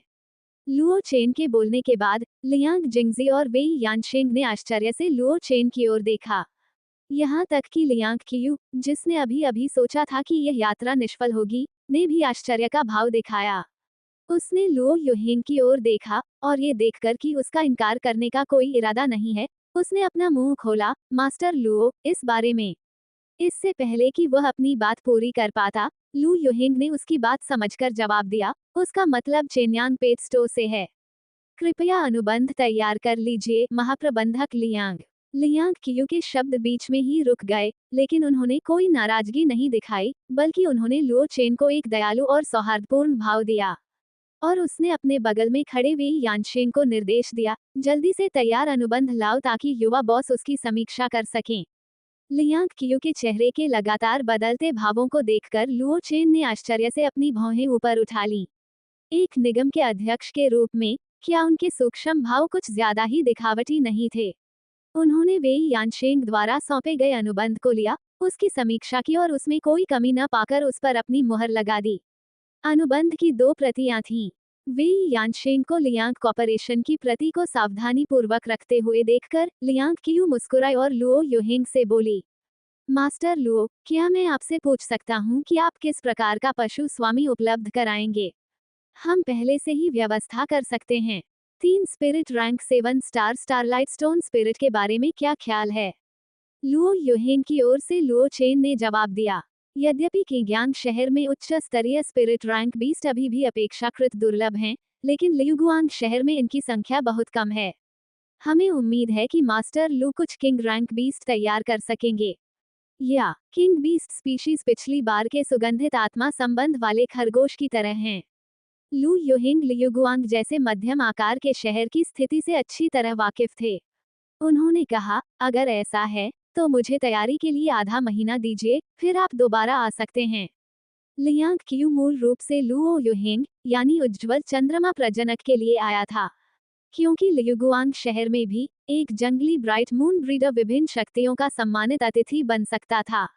उनकी लियांग कॉर्पोरेशन के भीतर वर्तमान में सर्वोच्च रैंक वाला ब्रीडर केवल स्टेलर 5 स्टार स्तर का था। इस यात्रा का सबसे महत्वपूर्ण लक्ष्य लुओ युहेंग को उनके लियांग परिवार के साथ जोड़ना था। लुओ युहेंग को बोलते देख लियांग क्यू स्वाभाविक रूप से मना नहीं कर सकता था, बल्कि उसने उत्साहपूर्वक वादा किया, यदि मास्टर लुओ की कोई विनती हो तो कृपया बेझिझक हमारे सामने लाएं। परिवार के मुखिया लियांग बहुत ही विनम्र हैं, इसलिए ऐसा लग रहा था कि सभी लोग आनंद ले रहे थे। तीनों कुछ देर और चेन्यांग पेटस्टो में बैठे रहे, फिर वहां से चले गए। तीनों के चले जाने के बाद लुओ युहिंग ने लुओ चेन की ओर देखा और पूछा, क्या आपने वाकई दूसरे शहरों में विस्तार करने का फैसला कर लिया है? लुओ चेन ने अपने बाल खुजलाते हुए कहा, हमें आखिरकार पहला कदम तो उठाना ही होगा। लियांग कॉर्पोरेशन का इस्तेमाल एक तरह का परीक्षण है। अगर यह असफल भी हो जाता है तो भी कोई बड़ी समस्या नहीं होगी। लुओ युहिंग ने लुओ चेन के कंधे पर थपथपाते हुए कहा, एक बार जब तुमने मन बना लिया है तो निडर होकर आगे बढ़ो। फिलहाल पिताजी तुम्हारी रक्षा कर सकते हैं। लुओ चेन ने गंभीरता से सिर हिलाया।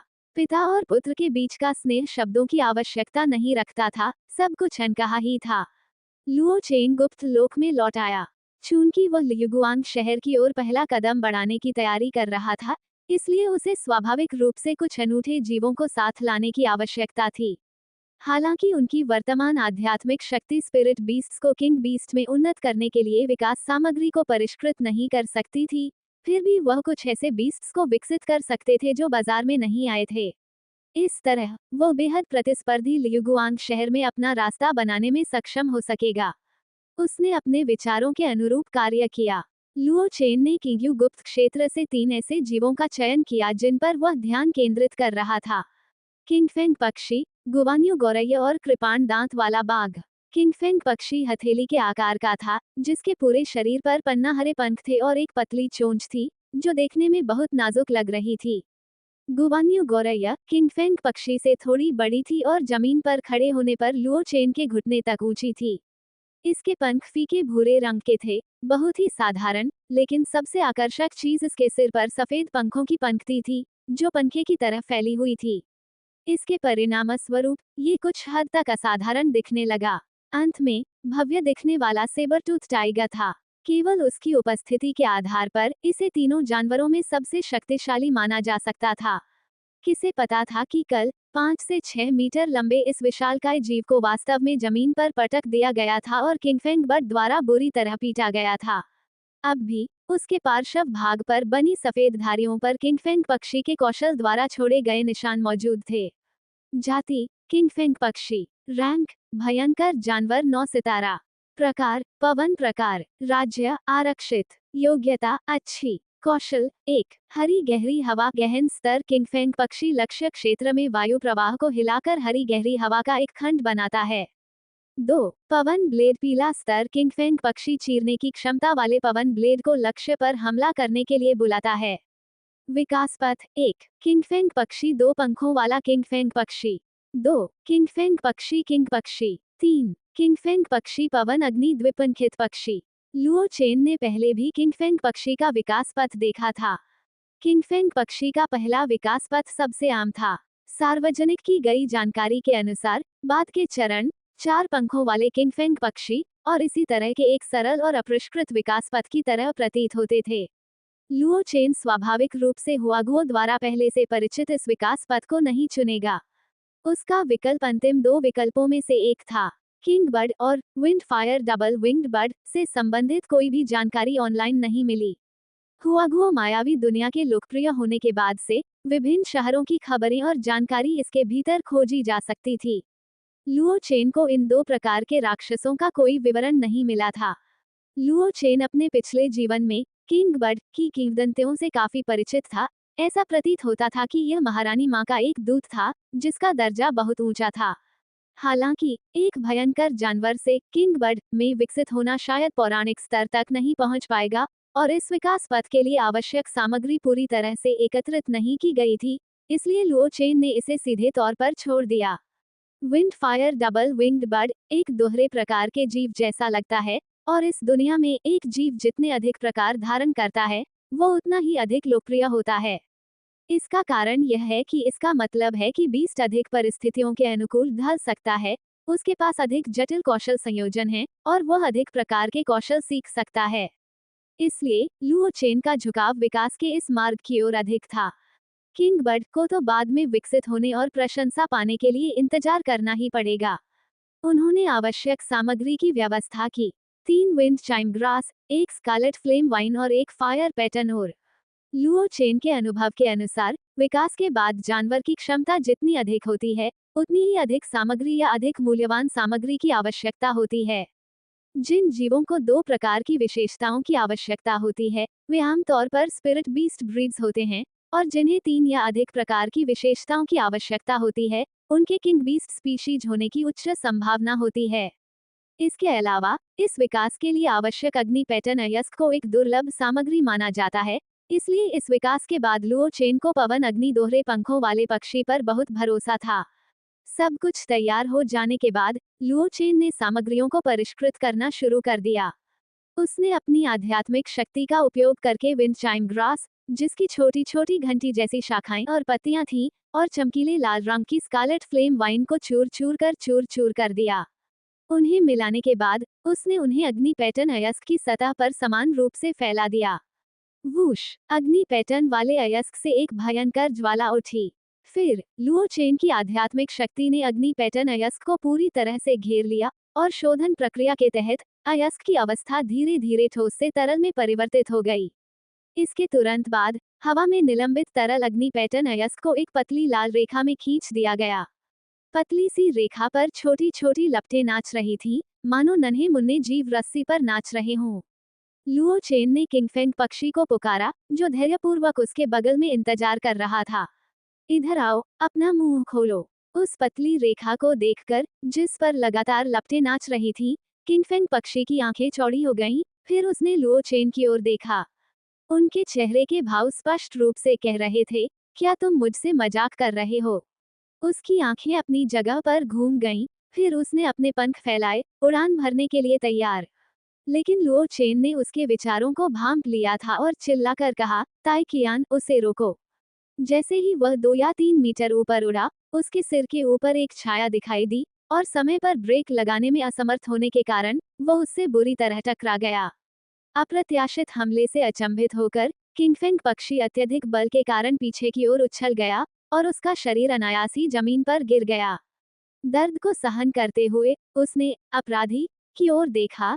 एक व्हेल के आकार का विशालकाय जीव, जो लगभग एक मानव सिर के आकार का था, हवा में मंडरा रहा था और उसे नीचे देख रहा था। स्पिरिट रैंक बीस्ट किंगफेंग बर्ड को तुरंत निराशा की लहर महसूस हुई। वो निश्चित रूप से ये लड़ाई नहीं जीत सकता था, लेकिन वह उस अग्नि रेखा को निगलना भी नहीं चाहता था, यह उसकी मृत्यु का कारण बन जाएगा। हालांकि उसे अपनी गति पर अभी भी कुछ भरोसा था, इसलिए उसने अपनी मुद्रा में बदलाव किया। नीले रंग की तेज हवा के एक झोंके ने उसके पंखों को सहारा दिया और वह तेजी से दूसरी दिशा में उड़ गया। वह अभी ज्यादा दूर नहीं उड़ा था कि किंगफेंग पक्षी को ऐसा महसूस हुआ जैसे वह किसी चीज से होकर गुजरा हो। इससे पहले कि वह इस पर विचार कर पाता, उसने पाया कि उसके सामने जल तत्वों से बनी एक दीवार प्रकट हो गई है। ये देखकर कि यह केवल एक पतली परत थी, किंगफेंग पक्षी ने अपनी गति धीमी नहीं की, उसने तो अपनी गति थोड़ी बढ़ा भी दी, ताकि वह जबरदस्ती उसमें से रास्ता बना सके। टकराना, भारी वस्तुओं के टकराने की आवाज गूंज उठी। लुओ चेन और क्लाउड वेल, ताइकियान, दोनों ने उस आवाज को सुनकर अपने दांत पीस लिए, मानो उन्हें दर्द हो रहा हो।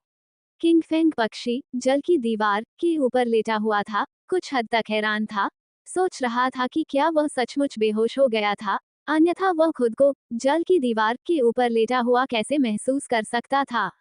ताइकियान ने विशाल जल के गोले को नियंत्रित किया और धीरे धीरे उसे तब तक सिकोड़ा जब तक कि उसका व्यास लगभग 20 सेंटीमीटर रह गया। अब किंगफिंग पक्षी पानी के गोले के तल पर पड़ा था, सचमुच एक पिंजरे में बंद पक्षी की तरह।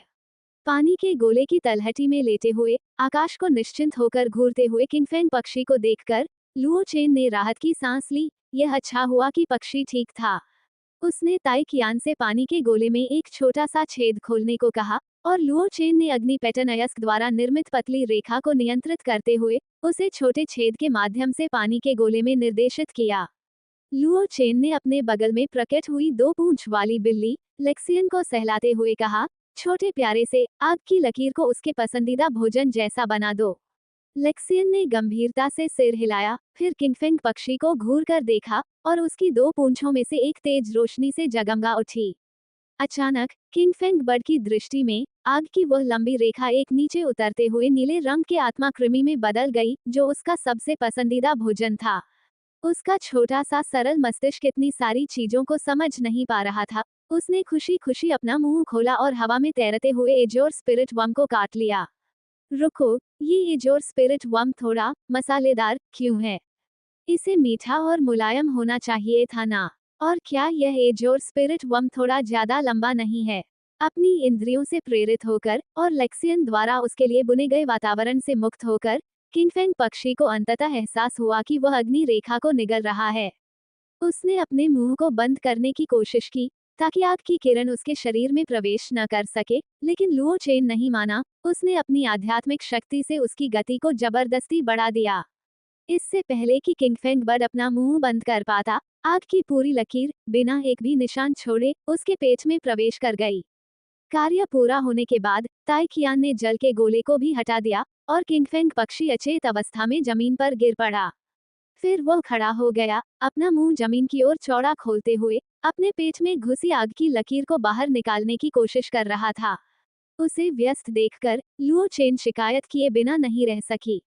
बेवकूफ चिड़िया, तुमने तो सब कुछ खा लिया है और तुम ठीक हो, है ना? आप अपने शरीर के भीतर की शक्ति का ठीक से अनुभव क्यों नहीं करते? यदि विकास विफल हो जाता है, तो मैं आपको फिर से भोजन कराऊंगा। किंगफेंग पक्षी का शरीर अकड़ गया, जाहिर तौर पर वह लुओ चेन की धमकी से भयभीत था। उसने अपने शरीर को दाएं बाएं देखा, वास्तव में उसे कोई ऐसी जगह नहीं मिली जहां जलन हो रही हो, लेकिन ऐसा लग रहा था मानो उसके भीतर कोई शक्ति उमड़ रही हो। उसने अपना मुंह खोला और उसमें से आग की एक छोटी सी लपट निकली। वह इस अचानक हुए बदलाव से चौंक गया। बाहर से तो वह ठीक लग रहा था, लेकिन क्या वह अंदर से जल रहा था? सब खत्म हो गया, सब खत्म हो गया, अब उसे बचाना नामुमकिन है।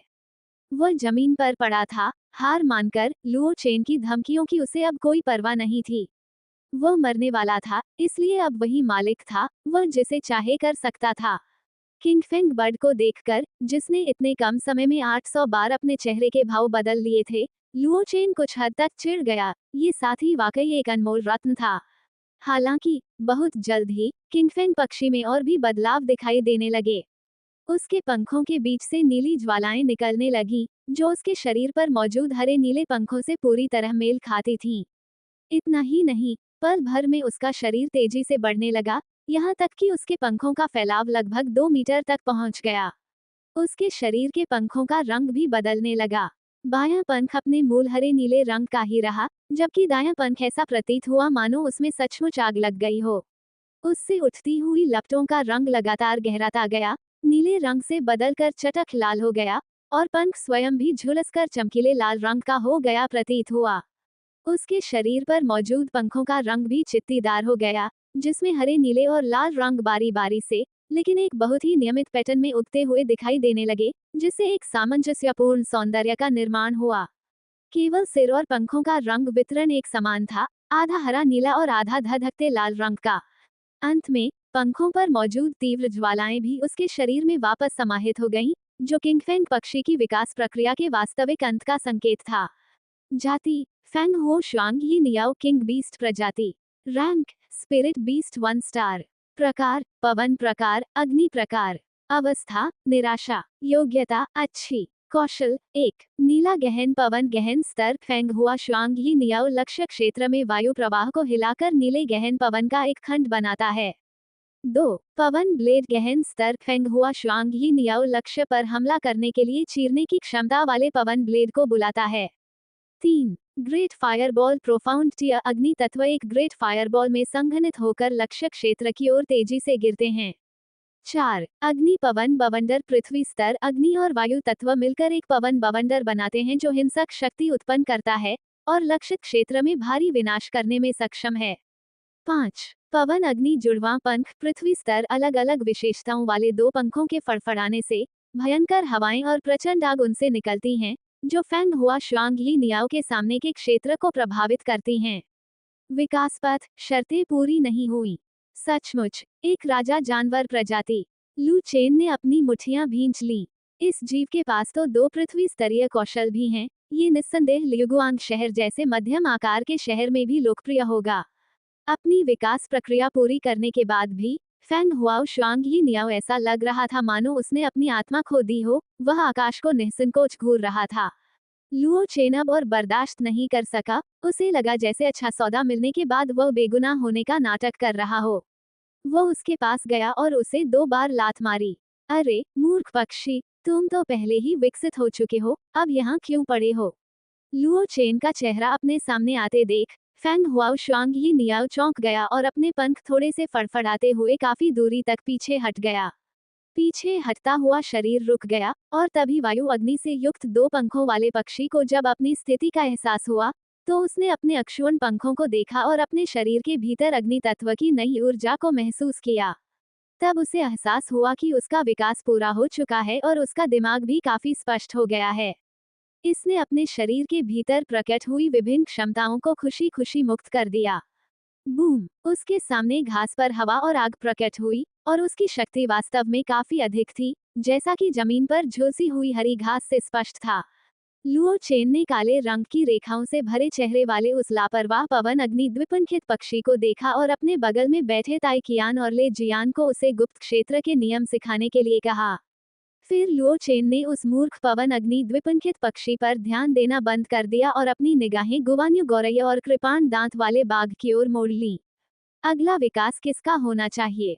नवयुग कैलेंडर 522, 20 जुलाई, मौसम साफ, तापमान 26-35। आज किंगयांग शहर का पहला दिन था।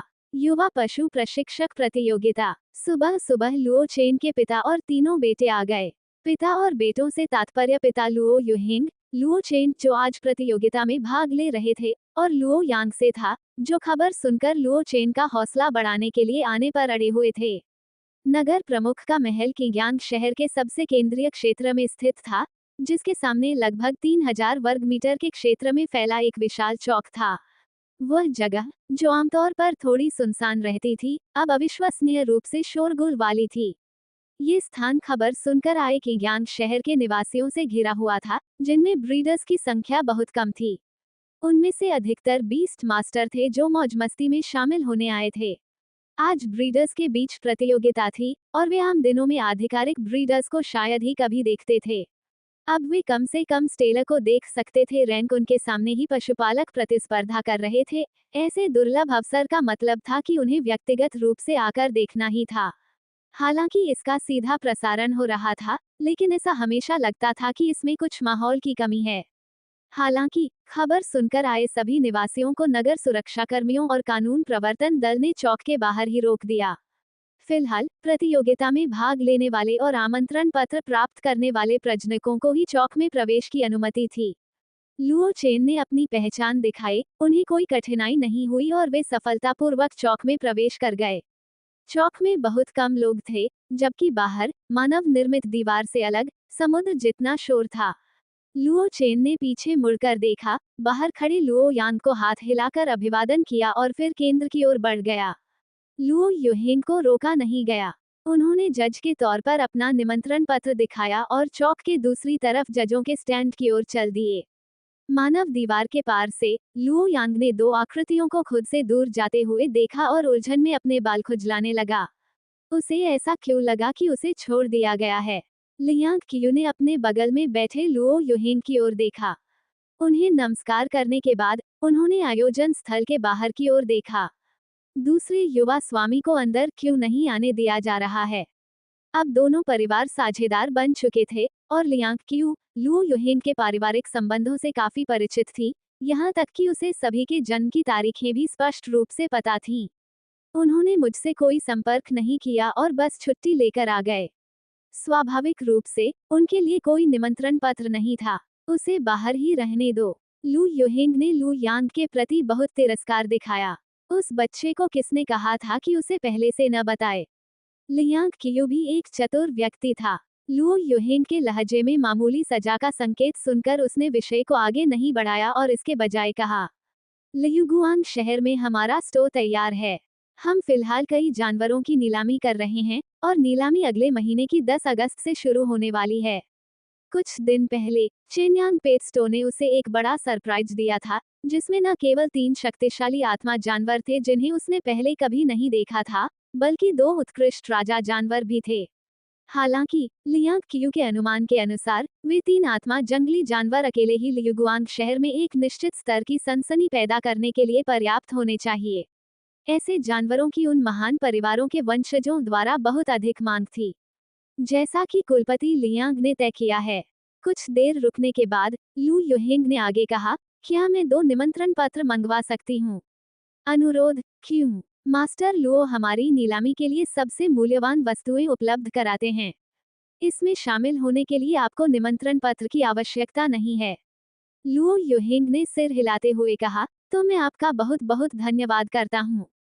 तुम बहुत दयालु हो। जब लू युहिंग और लियांग कियू व्यावसायिक चापलूसी का आदान प्रदान कर रहे थे, प्रतियोगिता का निर्धारित आरंभ समय नजदीक आता जा रहा था, तभी नगर स्वामी और एक असाधारण स्वभाव वाला एक बुजुर्ग व्यक्ति आयोजन स्थल पर पहुंचे। तभी जाकर माहौल थोड़ा शांत हुआ। किग्यांग शहर के निवासियों, युवा प्रजनकों, मैं फैंग किग्यांग शहर का नगर प्रमुख हूँ। आप सभी का स्वागत है। फैंग किग्यांग का किग्यांग शहर में काफी सम्मान था। उनके भाषण समाप्त होते ही चौक में जोरदार तालियों की गड़गड़ाहट गूंज उठी। फैंग किग्यांग ने अपना हाथ नीचे दबाया और एक शक्तिशाली आभा पूरे परिसर में फैल गई। लोग ताली बजाना बंद कर दिए और हल्की फुसफुसाहट भी गायब हो गई। लुओ चेन को हमेशा ऐसा लगता था कि वो पिछली बार जब उसने उसे देखा था, उससे भी अधिक मजबूत हो गया है। मेरे बगल में आपके वरिष्ठ युवा प्रजनक चंद्र त्रिदीपक प्रजनक मास्टर और आज के मुख्य न्यायाधीश भी हैं। फिर तालियों की एक और गूंज सुनाई दी। फैंग किग्यांग लुओ युहिंग के पास आकर उनका परिचय देते हुए बोली, लुओ युहिंग, किग्यांग शहर के नव पदोन्नत चंद्र एक दीपक प्रजनक हैं, जिनका भविष्य असीम रूप से उज्ज्वल है, और वे आज के न्यायाधीशों में से एक हैं।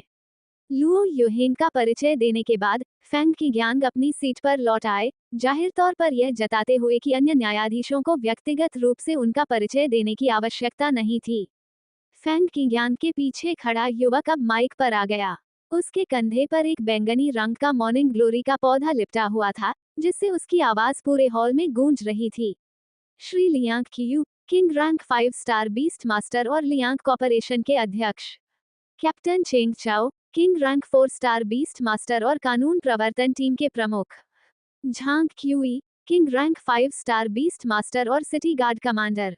बाकी 3 जजों का परिचय देने के बाद उस व्यक्ति ने प्रतियोगिता के नियमों को समझाना जारी रखने से पहले कुछ देर के लिए विराम लिया। इस युवा पशु प्रशिक्षक प्रतियोगिता के लिए कुल 893 प्रतिभागियों ने पंजीकरण कराया था, जिनमें से 890 वास्तव में उपस्थित हुए। प्रतियोगिता के नियम इस प्रकार हैं। प्रतियोगिता के इस दौर में सिटी गार्ड का एक मानक पशु रैपिड ईगल प्रदान किया जाएगा। जो भी 3 घंटे के भीतर रैपिड ईगल की युद्ध शक्ति या क्षेत्र में उल्लेखनीय वृद्धि कर सकेगा, वह अगले दौर में प्रवेश करेगा। नगर प्रमुख के महल से सभी आवश्यक संसाधन उपलब्ध कराए जाएंगे, लेकिन कृपया संसाधन रूपांतरण अनुपात पर ध्यान दें। जो लोग मामूली सुधार के लिए उच्च स्तरीय संसाधनों का उपयोग करेंगे, उन्हें भी बाहर कर दिया जाएगा। नियमों की घोषणा के बाद 890 प्रतियोगियों को एक निश्चित दूरी पर स्थित चौक के विभिन्न हिस्सों में ले जाया गया। शहर के बाहर मानव दीवार बनाकर खड़े नगर रक्षकों के सामने लगभग आधा मीटर आकार का एक पक्षी जैसा जानवर प्रकट हुआ, जिसके काले पंख, धूसर पीठ और तीखी आंखें थीं। कुल 890, जिनमें से प्रत्येक ने एक ब्रीडर को चुना और फिर चुपचाप उनके सामने उतर गए। अब प्रत्येक प्रतियोगी अपने सामने मौजूद जानवर की जानकारी की जांच कर सकता है और फिर उन्हें आवश्यक सामग्रियों की सूची बनानी होगी और हम आपको वे सामग्रियां उपलब्ध कराएंगे।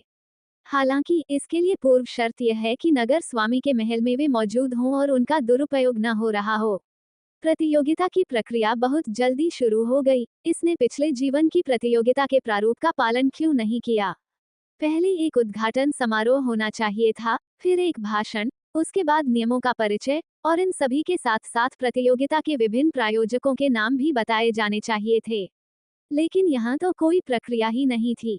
8 बजने के कुछ मिनट बाद जजों का परिचय कराया गया और फिर प्रतियोगिता शुरू हो गई। इससे लुओ चेन सचमुच चौंक गया। बीस्ट टैमिंग वर्ल्ड वाकई बहुत कुशल है।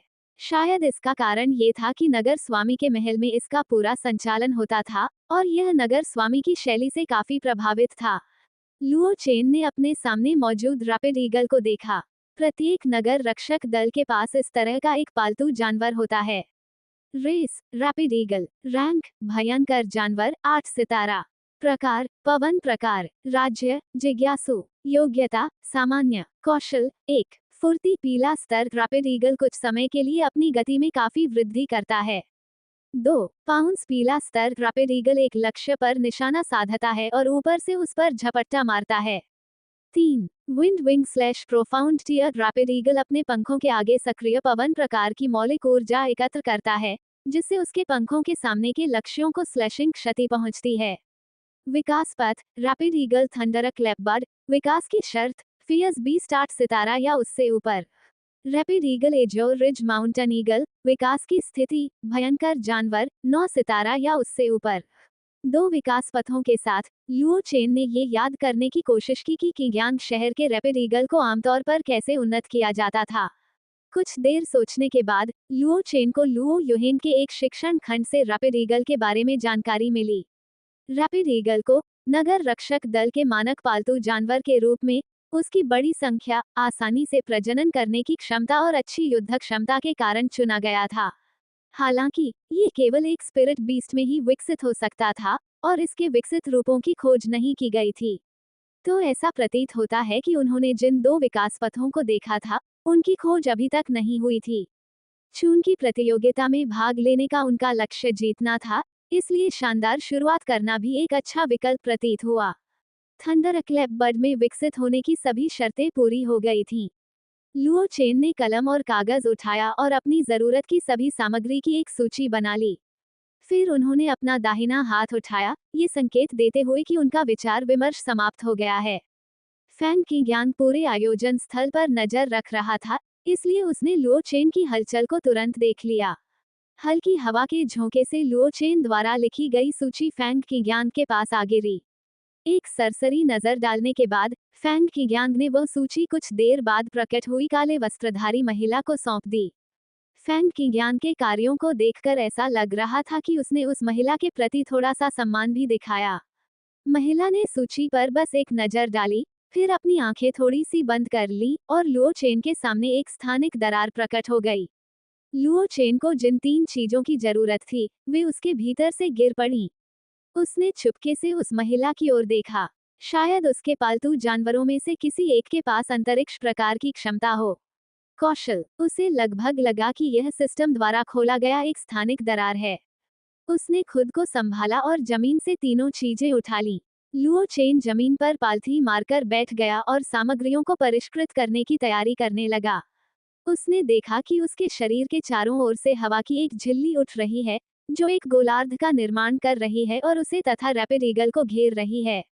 आसपास देखने पर पता चला कि पूरे प्लाजा में कई समान वायु झिल्लियां पहले ही दिखाई दे चुकी थीं, संभवतः पास के ब्रीडर्स के बीच हस्तक्षेप को रोकने के लिए। वायु झिल्ली के नीचे बैठने पर शोरगुल वाली आवाजें पूरी तरह से अलग थलग हो गईं, केवल लुओ चेन और रैपिड ईगल की शांत सांसें ही सुनाई दे रही थीं। लुओ चेन ने सबसे पहले तीनों सामग्रियों में से एक पवन वर्षा घास निकाली, उसके सभी पत्ते और शाखाएं तोड़ ली और फिर उन्हें पीसकर रस बना लिया। दूसरी सामग्री एको स्टोन, आमतौर पर ध्वनियों को रिकॉर्ड करने के लिए इस्तेमाल किया जाने वाला पत्थर है। चूंकि यह पालतू जानवर की आवाज में निहित गति को पूरी तरह से रिकॉर्ड कर सकता है, इसलिए ध्वनि प्रकृति वाले पालतू जानवर इसे पसंद करते हैं। तीसरी सामग्री थंडर पैटर्न अयस्क, एक ऐसा अयस्क है जिसमें कुछ मात्रा में बिजली की ऊर्जा होती है। पवन वर्षा घास का रस हवा में फैल गया और हवा की झिल्ली के भीतर एक नम आभा फैल गई, साथ ही हल्की हल्की हवाएं लुओ चेन के गालों को धीरे से सहला रही थीं। लुओ चेन ने अपनी मानसिक शक्ति का उपयोग करते हुए थंडर पैटर्न अयस्क को विंड रेन ग्रास के रस में रखा, फिर थंडर पैटर्न अयस्क के भीतर की शक्ति को उत्तेजित किया। बिजली के सांप पन्ना हरे रंग के रस में चमकते और घूमते रहे लेकिन गायब नहीं हुए, मानो किसी अदृश्य शक्ति द्वारा रस के भीतर ही कैद कर लिए गए हों। फिर लुओ चेन ने इको स्टोन को पिघलाकर तरल बना दिया और उसे विंडरेन ग्रास के रस में डाल दिया। गहरे भूरे रंग का इको स्टोन तरल हरे रंग के विंडरेन ग्रास जूस के साथ मिलाने पर आश्चर्यजनक रूप से चमकदार हो गया और गहरे बैंगनी रंग में बदल गया। इसके अलावा इसके अंदर अभी भी सफेद बिजली के सांप रेंग रहे थे, जिससे ये देखने में बिल्कुल भी ऐसा नहीं लग रहा था कि कोई पालतू जानवर इसे पी सकता है। लुओ चेन ने रैपिड ईगल के सिर पर प्यार से थपथपाते हुए उसे दिलासा दिया और कहा, बाद में थोड़ा दर्द हो सकता है, लेकिन एक बार जब तुम इसे सहन कर लोगे तो सब ठीक हो जाएगा। रैपिड ईगल ने बिना किसी विशेष प्रतिक्रिया के केवल अपना सिर झुकाया और उत्सुकता से उसकी ओर देखा। शायद वह लुओ चेन के शब्दों का अर्थ पूरी तरह से समझ नहीं पाया था। बेशक ये पे रैपिड ईगल के पीने के लिए नहीं था। लुओ चेन ने बैंगनी रंग के तरल को नियंत्रित करते हुए उसे रैपिड ईगल के शरीर पर समान रूप से लगाया। शुरू में कोई सनसनी महसूस नहीं हुई, शायद यही मुख्य कारण था कि रैपिड ईगल ने इससे बचने की कोशिश नहीं की।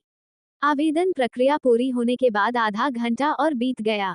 बिजली के सांप रैपिड ईगल की सतह पर मंडरा रहे थे और बैंगनी तरल उसके पंखों से रिसकर उसके शरीर के अंदरूनी हिस्से में समा रहा था। कांव, रैपिड ईगल ने अनजाने में एक तीखी चीख निकाली, लेकिन सौभाग्य से वायु झिल्ली ने ध्वनि को रोक दिया। अन्यथा दूसरों को लग सकता था कि लुओ चेन ने रैपिड ईगल के साथ कुछ भयानक किया होगा जिसके कारण वह इस तरह चीख रहा था। हालांकि भले ही आवाज दूर तक नहीं फैली, लेकिन लुओ चेन की वायु झिल्ली के भीतर रैपिड ईगल को छटपटाते और मुंह फैलाए हुए देखने से अभी भी कई लोगों का ध्यान आकर्षित हुआ। अरे अरे, बाईं ओर 176वें स्थान पर खड़े उस युवक को देखो। क्या उस रैपिड ईगल को गलत दवा मिल गई? अरे बाप रे, सच में उस पक्षी को क्या हुआ? इतनी बड़ी प्रतिक्रिया। मान लीजिए अगर यह पालतू जानवर साधना के दौरान मर जाता है, तो क्या युवक को मुआवजा देना होगा? शायद नहीं, लेकिन रैपिड ईगल के मालिक को ये युवक निश्चित रूप से नापसंद होगा। ओह ओह, लेकिन इसे मरना नहीं चाहिए। यहाँ इतने सारे ब्रीडर मास्टर हैं। इसके अलावा अगर कोई सचमुच किसी दूसरे के पालतू जानवर को मारकर उसकी जान ले लेता है, तो क्या ये पहली बार नहीं होना चाहिए? ये सच है। भविष्य में जब भी आप किसी ब्रीडर की तलाश करें, तो इस युवक से बचना सुनिश्चित करें। लुओ चेन इन चर्चाओं को सुन नहीं सका और न ही उनका उस पर कोई प्रभाव पड़ा, लेकिन एक तीव्र निगाह उस पर टिकी हुई थी। लुओ चेन को अभी भी एक अजीब सी अनुभूति हो रही थी और उसने देखा कि 18 या 19 साल का एक युवक नगर रक्षक की वर्दी पहने हुए उसे घूर रहा था। उसकी आंखों में क्रोध भरा हुआ था। ऐसा प्रतीत होता था मानो लुओ चेन को उससे कभी न सुलझने वाली नफरत हो। लुओ चेन ने उत्सुकता से उसकी ओर देखा, फिर अपने सामने संघर्ष कर रहे रैपिड ईगल की ओर देखा और अचानक उसे कुछ समझ में आया। उसने उदारतापूर्वक उस युवक को एक बड़ी मुस्कान दी और मन ही मन सोचा, तुम बाद में मेरा शुक्रिया अदा करोगे। हालांकि उसे देख रहे युवक ने इसका यह अर्थ निकाला, अगर मैं तुम्हारे पालतू जानवर के साथ दुर्व्यवहार भी करूं, तो तुम क्या कर सकते हो? वह इतना क्रोधित था कि नगर रक्षक दल से अलग होने से खुद को लगभग रोक नहीं पाया। रैंक एस, अगर उसे यह आभास नहीं होता कि रैपिड ईगल तत्काल खतरे में नहीं है, तो वह रैंक एस को न छोड़ने के आदेश की अवहेलना करता और लुओ चेन से रैपिड ईगल को वापस छीन लेता। हालांकि लुओ चेन के सामने रैपिड ईगल को ज्यादा देर तक संघर्ष नहीं करना पड़ा, केवल लगभग 10 मिनट तक। उसके पंखों में किसी प्रकार का रूपांतरण हो रहा था, पुराने पंख झड़ गए, जिससे वह एक गंजेबाज में बदल गया। गंजेपन की यह स्थिति केवल एक क्षण के लिए ही रही, और फिर मूल धब्बों से बैंगनी पंख उगने लगे।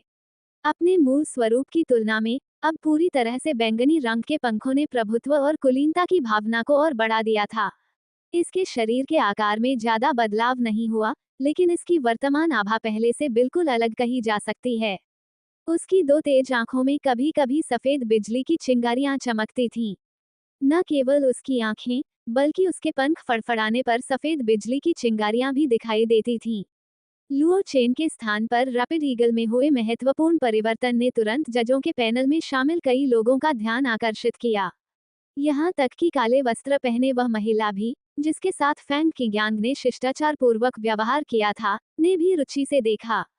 जजों के पैनल में मौजूद एकमात्र 2 ब्रीडर होने के नाते चांग हेंग और लुओ युहिंग ने तुरंत अपनी आई ऑफ ट्रुथ का उपयोग करके रैपिड ईगल की वर्तमान जानकारी देखी। Race thunder clap bird. Rank spirit beast 1 star. प्रकार पवन आधारित, विद्युत आधारित। राज्य आपदा से बचे व्यक्ति। योग्यता अच्छी। कौशल 1 स्पीड बर्स्ट। पीली रैंक थंडर क्लैप बर्ड कुछ समय के लिए अपनी गति में काफी वृद्धि कर लेता है। 2 झपट्टा मारना। पीली श्रेणी थंडर क्लैप बर्ड एक लक्ष्य पर निशाना साधता है और ऊपर से उस पर झपट्टा मारता है। 3 wind wing slash profound rank thunder clap bird अपने पंखों के आगे सक्रिय पवन प्रकार की ऊर्जा एकत्र करता है, जिससे उसके पंखों के सामने के लक्ष्यों को स्लैशिंग क्षति पहुंचती है। 4 छोटी बिजली की गेंद। गहन श्रेणी थंडर क्लैप बर्ड बिजली के तत्वों को नियंत्रित करके एक बिजली की गेंद बनाता है, जो लक्ष्य के संपर्क में आने पर विस्फोट और बिजली के झटके से नुकसान पहुंचाती है। 5 युद्ध ढोल की गड़गड़ाहट। पृथ्वी श्रेणी थंडर क्लैप बर्ड का हृदय युद्ध ढोल की तरह गड़गड़ाता है, जिससे ये कुछ समय के लिए अपनी श्रेणी से कहीं अधिक शक्ति का प्रदर्शन कर पाता है। लुओ युहिंग ने लुओ चेन को अपने जानवर को विकसित करते हुए कई बार देखा था, इसलिए वह इस दृश्य से ज्यादा हैरान नहीं हुआ। दूसरी ओर मास्टर चांग हेंग ने कहीं अधिक तीव्र प्रतिक्रिया दी। वे मंच से उठे, पत्थर की पटिया पर हल्के से पैर पटका और लुओ चेन की ऊर्जा ढाल के बगल में जा गिरे। लुओ युहिंग ने उसका पीछा किया और जैसे ही वह उतरा, उसने लुओ चेन को घेरे हुए ऊर्जा कवच को हटा दिया। चांग हेंग की आंखें साफ और चमकदार थीं, जो कुछ युवाओं से भी अधिक जीवंत लग रही थीं। उन्होंने लुओ चेन को गंभीरता से देखते हुए पूछा, मेरे युवा मित्र, क्या मैं इस जानवर की जांच कर सकता हूँ? लुओ चेन के पास मना करने का कोई कारण नहीं था। न्यायाधीश होने के नाते यह उनका कर्तव्य था। पूछना तो बस एक औपचारिकता थी। मास्टर चांग, आप बेझिझक इसका इस्तेमाल कर सकते हैं। अनुमति मिलने के बाद चांग हेंग थंडर क्लैप बर्ड के पास पहुंचा और अपने सूखे हुए हाथ से उसे उठा लिया। इसके बाद उसने पूरी तरह से उसे महसूस किया और फिर भयभीत थंडर क्लैप बर्ड को वापस नीचे रख दिया। युवा पीढ़ी वाकई बेहद प्रतिभाशाली है। यह एक आदर्श विकास था। चांग हेंग ने प्रशंसा भरी निगाहों से लुओ चेन को देखा, एक बैज निकाला और उसे लुओ चेन को सौंप दिया। युवा मित्र, तुमने तरक्की की है। मैं तुम्हारे अगले प्रदर्शन का इंतजार कर रहा हूँ। लुओ चेन ने अपने हाथ में मौजूद बैज को देखा। सुनहरे रंग की पृष्ठभूमि पर लाल अक्षरों में लिखा था कि यांग शहर का उत्कृष्ट युवा पशुपालक। क्या इस बैज को प्राप्त करने से उसकी पदोन्नति हुई? धन्यवाद मास्टर चांग। चांग हेंग ने अन्य जजों से सलाह भी नहीं ली और सीधे ही अगले राउंड में जाने की पुष्टि कर दी। हालांकि अन्य न्यायाधीशों ने मास्टर चांग हेंग के फैसले के बारे में कुछ नहीं कहा। इसके बाद चांग हेंग ने देर से आने वाले फेंग किंगयांग की ओर मुड़कर कहा, नगर पालिका फेंग, आपकी नगर रक्षकों की संख्या में उल्लेखनीय वृद्धि की उम्मीद इसी युवा मित्र के हाथों में है। आप कुछ शर्तें रखकर इसे सुनिश्चित करने का प्रयास क्यों नहीं करते? पूरी प्रक्रिया को देखने के बाद और चांग हेंग के कुछ संकेतों के आधार पर फेंग किंगयांग भी इस बात की पुष्टि कर सका कि यह जानवर काफी शक्तिशाली प्रतीत होता था। सबसे अहम बात यह थी कि रैपिड ईगल, जिसे हमेशा से विकास करने में असमर्थ माना जाता था, अब विकसित हो चुका था। इससे किंगयांग शहर की ताकत को निश्चित रूप से बहुत बड़ा बढ़ावा मिला। यदि नगर रक्षकों में से प्रत्येक के पास ऐसा एक जानवर होता, भले ही उनमें से सभी विकसित न होते, यदि उनमें से आधे भी विकसित हो जाते, तो आसपास के गुप्त क्षेत्र किंगयांग शहर के लिए संसाधन भंडार बन जाते। किंगयांग शहर का भी तीव्र विकास होगा और निचले शहरों में इसकी रैंकिंग में सुधार होगा। पल भर में फेंग किंगयांग के मन में कई विचार कौंध गए। उसने लुओ चेन की ओर देखा और कहा, मुझे आश्चर्य है कि क्या युवा दुकानदार इस विकास पथ को देने के लिए तैयार होगा। नगर स्वामी का महल इसे एक राजा पशु और 30 मिलियन स्पिरिट कॉइन के बदले देने को तैयार है। फेंग किंगयांग की शर्तें सुनकर लुओ चेन ने अपनी निगाहें नीचे कर ली और कुछ देर सोचा, फिर अपना सिर हिलाया। आपके उदार प्रस्ताव के लिए धन्यवाद, नगर स्वामी। मेरा इस विकास पथ को बेचने का कोई इरादा नहीं है। हालांकि मैं इल्यूजन वर्ल्ड में पेटेंट के लिए आवेदन करूंगा और इस विकास पथ को सार्वजनिक करूंगा। एक निश्चित मात्रा में स्पिरिट कॉइन का भुगतान करने पर थंडर क्लैप बर्ड को विकसित किया जा सकता है। क्योंकि यह प्रतियोगिता सार्वजनिक थी और दूसरों के देखने के लिए इसका लाइव स्ट्रीम किया गया था, इसलिए लुओ चेन को थंडर क्लैप बर्ड को विकसित करने के लिए आवश्यक सामग्री और शोधन विधि पहले ही सभी के द्वारा देखी जा चुकी थी। उन्हें पेटेंट के लिए आवेदन करना ही था, भले ही वे ऐसा नहीं चाहते थे, लेकिन वे इस पेटेंट के लिए आवेदन करने के पूरी तरह से खिलाफ नहीं थे, क्योंकि उन्हें पहले से ही इस बात की पूरी समझ थी कि वर्तमान में पेटेंट की सुरक्षा कैसे की जाती है। हुआगुओ के सभी शहरों में जानवरों की निगरानी ऊर्जा ढाल द्वारा की जाती है। यदि कोई थंडरक्लैप बर्ड दिखाई देता है, चाहे वह लुओ चेन की विधि के अनुसार विकसित हुआ हो या नहीं, मालिक को लुओ चेन को पेटेंट शुल्क का भुगतान करना होगा। यदि वे अनुपालन करने से इनकार करते हैं, तो उन्हें यात्रा प्रतिबंध, खाते फ्रीज करने और इल्यूजन वर्ल्ड में प्रवेश पर रोक जैसे दंडों का सामना करना पड़ेगा। पहला कदम उनके बैंक खाते से संबंधित शुल्क की स्वचालित कटौती करना होगा। हालांकि इसके कुछ नुकसान भी हैं। यदि पर्यवेक्षक स्वयं निष्पक्ष नहीं है, तो अप्रत्याशित नुकसान हो सकता है। यह मौजूदा स्थिर व्यवस्था के लिए सबसे गंभीर आघात होगा। हालांकि लुओ चेन को इस विकास पथ के बारे में जानकारी थी और वो इसके लीक होने से नहीं डरता था। इसे स्थिति का जायजा लेना कहा जाता था। यदि कोई वास्तविक समस्या होती, तो उसका पहले से पता लगाया जा सकता था, जिससे समय रहते नुकसान को नियंत्रित किया जा सकता था। लुओ चेन का जवाब सुनकर फेंग किग्यांग का मूल इरादा किग्यांग शहर के नगर प्रमुख के महल के भीतर इस मार्ग को पूरी तरह से नियंत्रित करना था, लेकिन फिर उसे याद आया कि लुओ चेन के विकास पथ का पहले ही लाइव स्ट्रीमिंग हो चुका था। कई प्रजनकों को शायद पहले से ही इसे विकसित करने का तरीका पता चल चुका था, इसलिए भले ही उसने यह विकास पथ खरीद लिया हो, फिर भी वह शायद इसे छिपा नहीं पाएगा। तो उसकी जुबान पर अटके शब्द का अर्थ बदल गया। युवा मित्र, आप पेटेंट शुल्क के लिए क्या कीमत तय करने का इरादा रखते हैं? लुओ चेन स्तब्ध रह गया, उसने वास्तव में अभी तक इस बारे में सोचा ही नहीं था। उसने चुपचाप उस भयंकर जानवर के मूल मूल्य की गणना की, इस थंडरक्लैप बर्ड के मूल्य का अनुमान लगाया और फिर उसमें से भौतिक लागत घटा दी। अंततः उन्होंने बहुत ही किफायती कीमत तय की। प्रत्येक थंडरक्लैप बर्ड के विकास के लिए हम इसे अस्थायी रूप से 1000 स्पिरिट कॉइन निर्धारित करते हैं। मैं किग्यांग नगर रक्षक का दर्जा प्राप्त सैनिकों को विशेष अधिकार दे सकता हूँ। थंडरक्लैप बर्ड को विकसित करने के लिए उन्हें 500 स्पिरिट कॉइन का भुगतान करना होगा। ये कीमत वाकई महंगी नहीं थी। अगर 30,000 नगर रक्षक सैनिक विकसित हो जाते, तो पेटेंट शुल्क केवल 15 मिलियन स्पिरिट कॉइन ही होता। हालांकि सामग्री की लागत और ब्रीडर की श्रम फीस जोड़ने पर किग्यांग शहर अपने सभी सिटी गार्ड्स को विकसित नहीं कर पाएगा। वो केवल कुछ उत्कृष्ट गार्ड्स का चयन करके ही उन्हें पहले विकसित कर सकता है। फैंग किग्यांग ने दिल खोलकर हंसते हुए कहा, तो फिर नगर रक्षकों की ओर से मैं युवा मित्र लुओ को उनकी उदारता के लिए धन्यवाद देता हूँ। लुओ चेन आखिरकार किग्यांग शहर में ही पला बड़ा था। अगर किग्यांग नगर की सुरक्षा व्यवस्था मजबूत होती, तो शहर अधिक सुरक्षित होता। इस मामले में उदारता दिखाना बहुत जरूरी था। इन मामलों पर संक्षेप में चर्चा करने के बाद फैंग किग्यांग, चांग हेंग और लुओ युहिंग पूरे आयोजन स्थल का जायजा लेने के लिए मंच पर न्यायाधीशों की सीटों पर लौट आए। हालांकि फैंग किग्यांग के चेहरे पर और भी अधिक उम्मीद झलक रही थी। उन्हें आशा थी कि लुओ चेन जैसे और भी प्रतियोगी आगे आएंगे। उन्हें वास्तव में बहुत सारे विकास पथ होने से कोई आपत्ति नहीं थी। उनके चले जाने के बाद, और जब वह खुद आगे बढ़ गया, तो ये थंडरक्लैप बर्ड किसी काम का नहीं रह गया। लुओ चेन ने उसके सिर पर थपथपाते हुए कहा, अब अपने मालिक के पास वापस जाओ। थंडरक्लैप बर्ड ने स्नेहपूर्वक लुओ चेन की हथेली को सहलाया, फिर उसके पंख फड़फड़ाए, जिससे हवा में बिजली की चिंगारियों की एक लकीर बन गई, और वह तेजी से उस युवक के पास चला गया जिसने पहले लुओ चेन को घूरा था।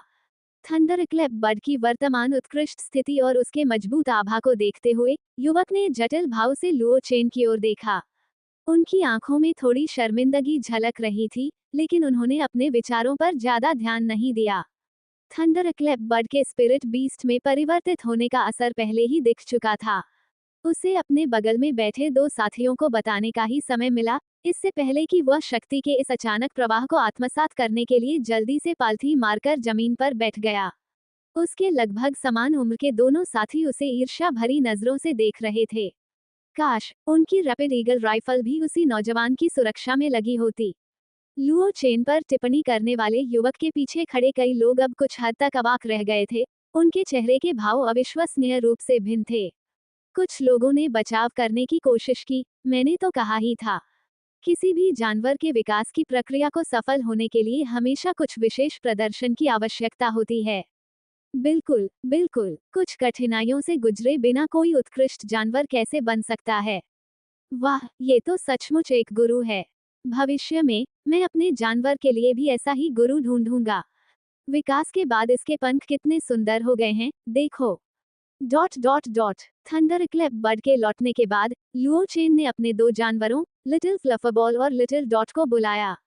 उन्हें अपनी रक्षा करने का निर्देश देने के बाद वह पालथी मारकर ध्यान मुद्रा में बैठ गया और मायावी लोक में प्रवेश कर गया। उसने अपने ठीक बगल में प्रकट हुए प्रकाश के गोले से कहा, मैं विकास का पेटेंट प्राप्त करने के लिए आवेदन करना चाहता हूँ। पेटेंट आवेदन के लिए जगह तैयार है। लुओ चेन के आसपास चेन्यांग पेट स्टो का वातावरण अचानक बदल गया। उसने खुद को उसी सफेद जगह में पाया जहां वह आधिकारिक ब्रीडर मूल्यांकन के दौरान दाखिल हुआ था। एक परिचित, अलौकिक और विशाल आवाज गूंज उठी। कृपया उस जानवर का चयन करें जिसके लिए आप पेटेंट के लिए आवेदन करना चाहते हैं। Rapid eagle. उसके सामने सफेद धुंध उमड़ पड़ी और एक बहुत ही सामान्य रैपिड ईगल दिखाई दिया। इसे मानक इसलिए कहा जाता था क्योंकि इसके सभी पहलू इसकी प्रजाति के भीतर ही सामान्य माने जाते थे। सामान्य पंख, ऊंचाई, रूप रंग, मानसिक स्थिति और योग्यता। कृपया आवश्यक सामग्री का चयन करें। लुओ चेन ने आवश्यक सामग्री की जानकारी दी और फिर यहाँ पूरी विकास प्रक्रिया को एक बार फिर प्रदर्शित किया। रैपिड ईगल सफलतापूर्वक विकसित होकर थंडरक्लैप बर्ड बन गया। उसके विकास की प्रक्रिया का वीडियो पेटेंट क्षेत्र में स्थायी रूप से सुरक्षित रहेगा। भविष्य में यदि कोई थंडरक्लैप बर्ड को विकसित करना चाहे, तो वह इसे कभी भी देख सकता है। विकास प्रक्रिया को देखने के लिए केवल 10 स्पिरिट कॉइन का भुगतान करना होगा, लेकिन विकसित होने वाले प्रत्येक थंडरक्लैप बर्ड के लिए एक संबंधित पेटेंट शुल्क लिया जाएगा। रैपिड ईगल के थंडरक्लैप बर्ड में विकसित होने के पेटेंट के लिए आवेदन सफलतापूर्वक किया गया है। पेटेंट धारक, लुओ चेन। कृपया इस पेटेंट की कीमत निर्धारित करें। 1000 आत्मा के सिक्के। मूल्य दर्ज कर लिया गया है। वर्तमान पेटेंट राजस्व 0 है। चूंकि पेटेंट के लिए अभी अभी आवेदन किया गया था, इसलिए राजस्व का 0 होना सामान्य बात थी। किंग्यांग नगर रक्षक को अधिकृत करें। कीमत 500 स्पिरिट कॉइन निर्धारित की गई है। लुओ चेन ने नगर रक्षक के लिए फैंग किंग्यांग के साथ हुई आधी कीमत की छूट भी दर्ज कर दी। किंग्यांग नगर रक्षक द्वारा दी जाने वाली 500 स्पिरिट कॉइन की विशेष छूट दर्ज की गई। इन कार्यों को पूरा करने के बाद लुओ चेन जल्दी से मायावी दुनिया से वास्तविक दुनिया में लौट आया।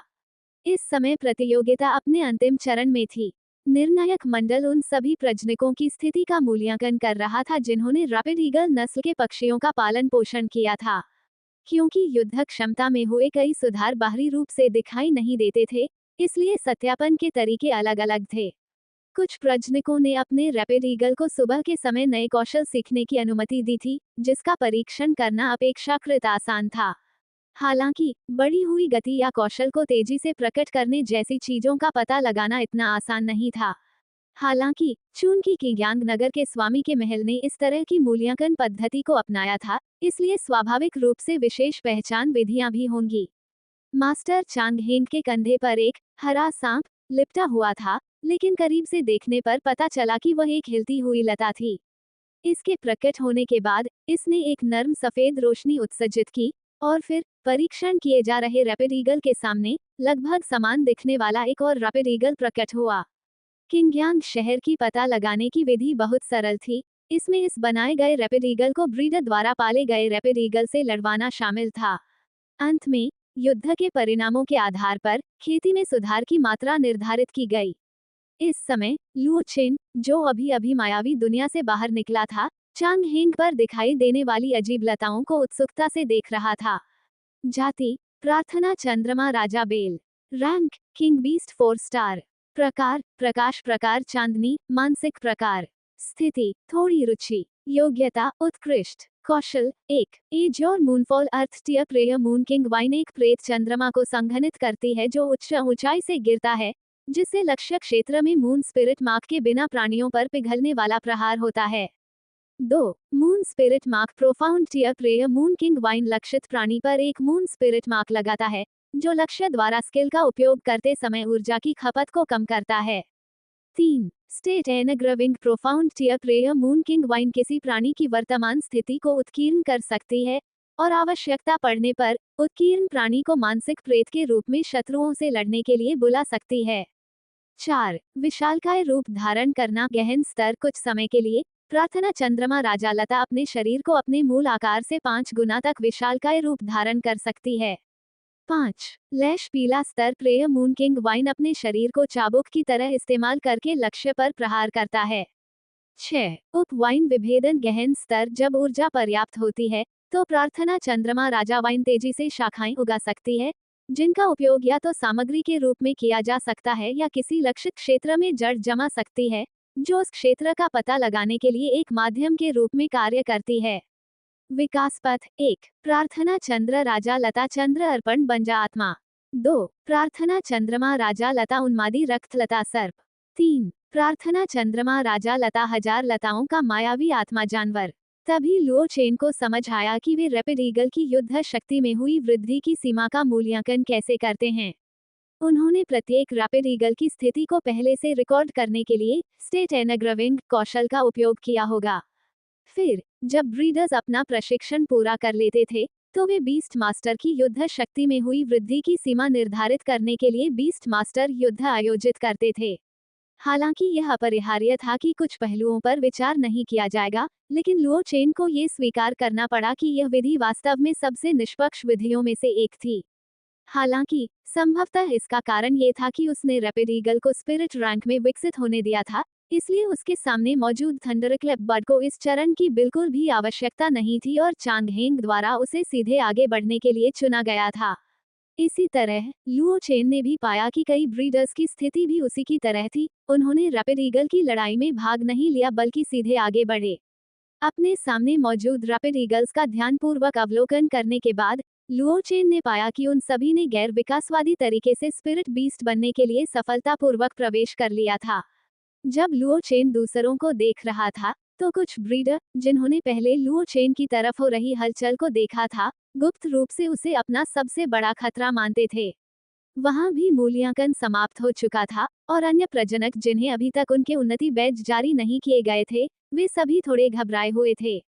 उन्हें यह नहीं पता था कि इस पहले दौर में कितने लोग बाहर हो जाएंगे, और उन ब्रीडर्स को देखकर जिन्होंने अपने रैपिड ईगल को स्पिरिट बीस्ट्स में बदल दिया था, उनका आत्मविश्वास और भी कम हो गया था।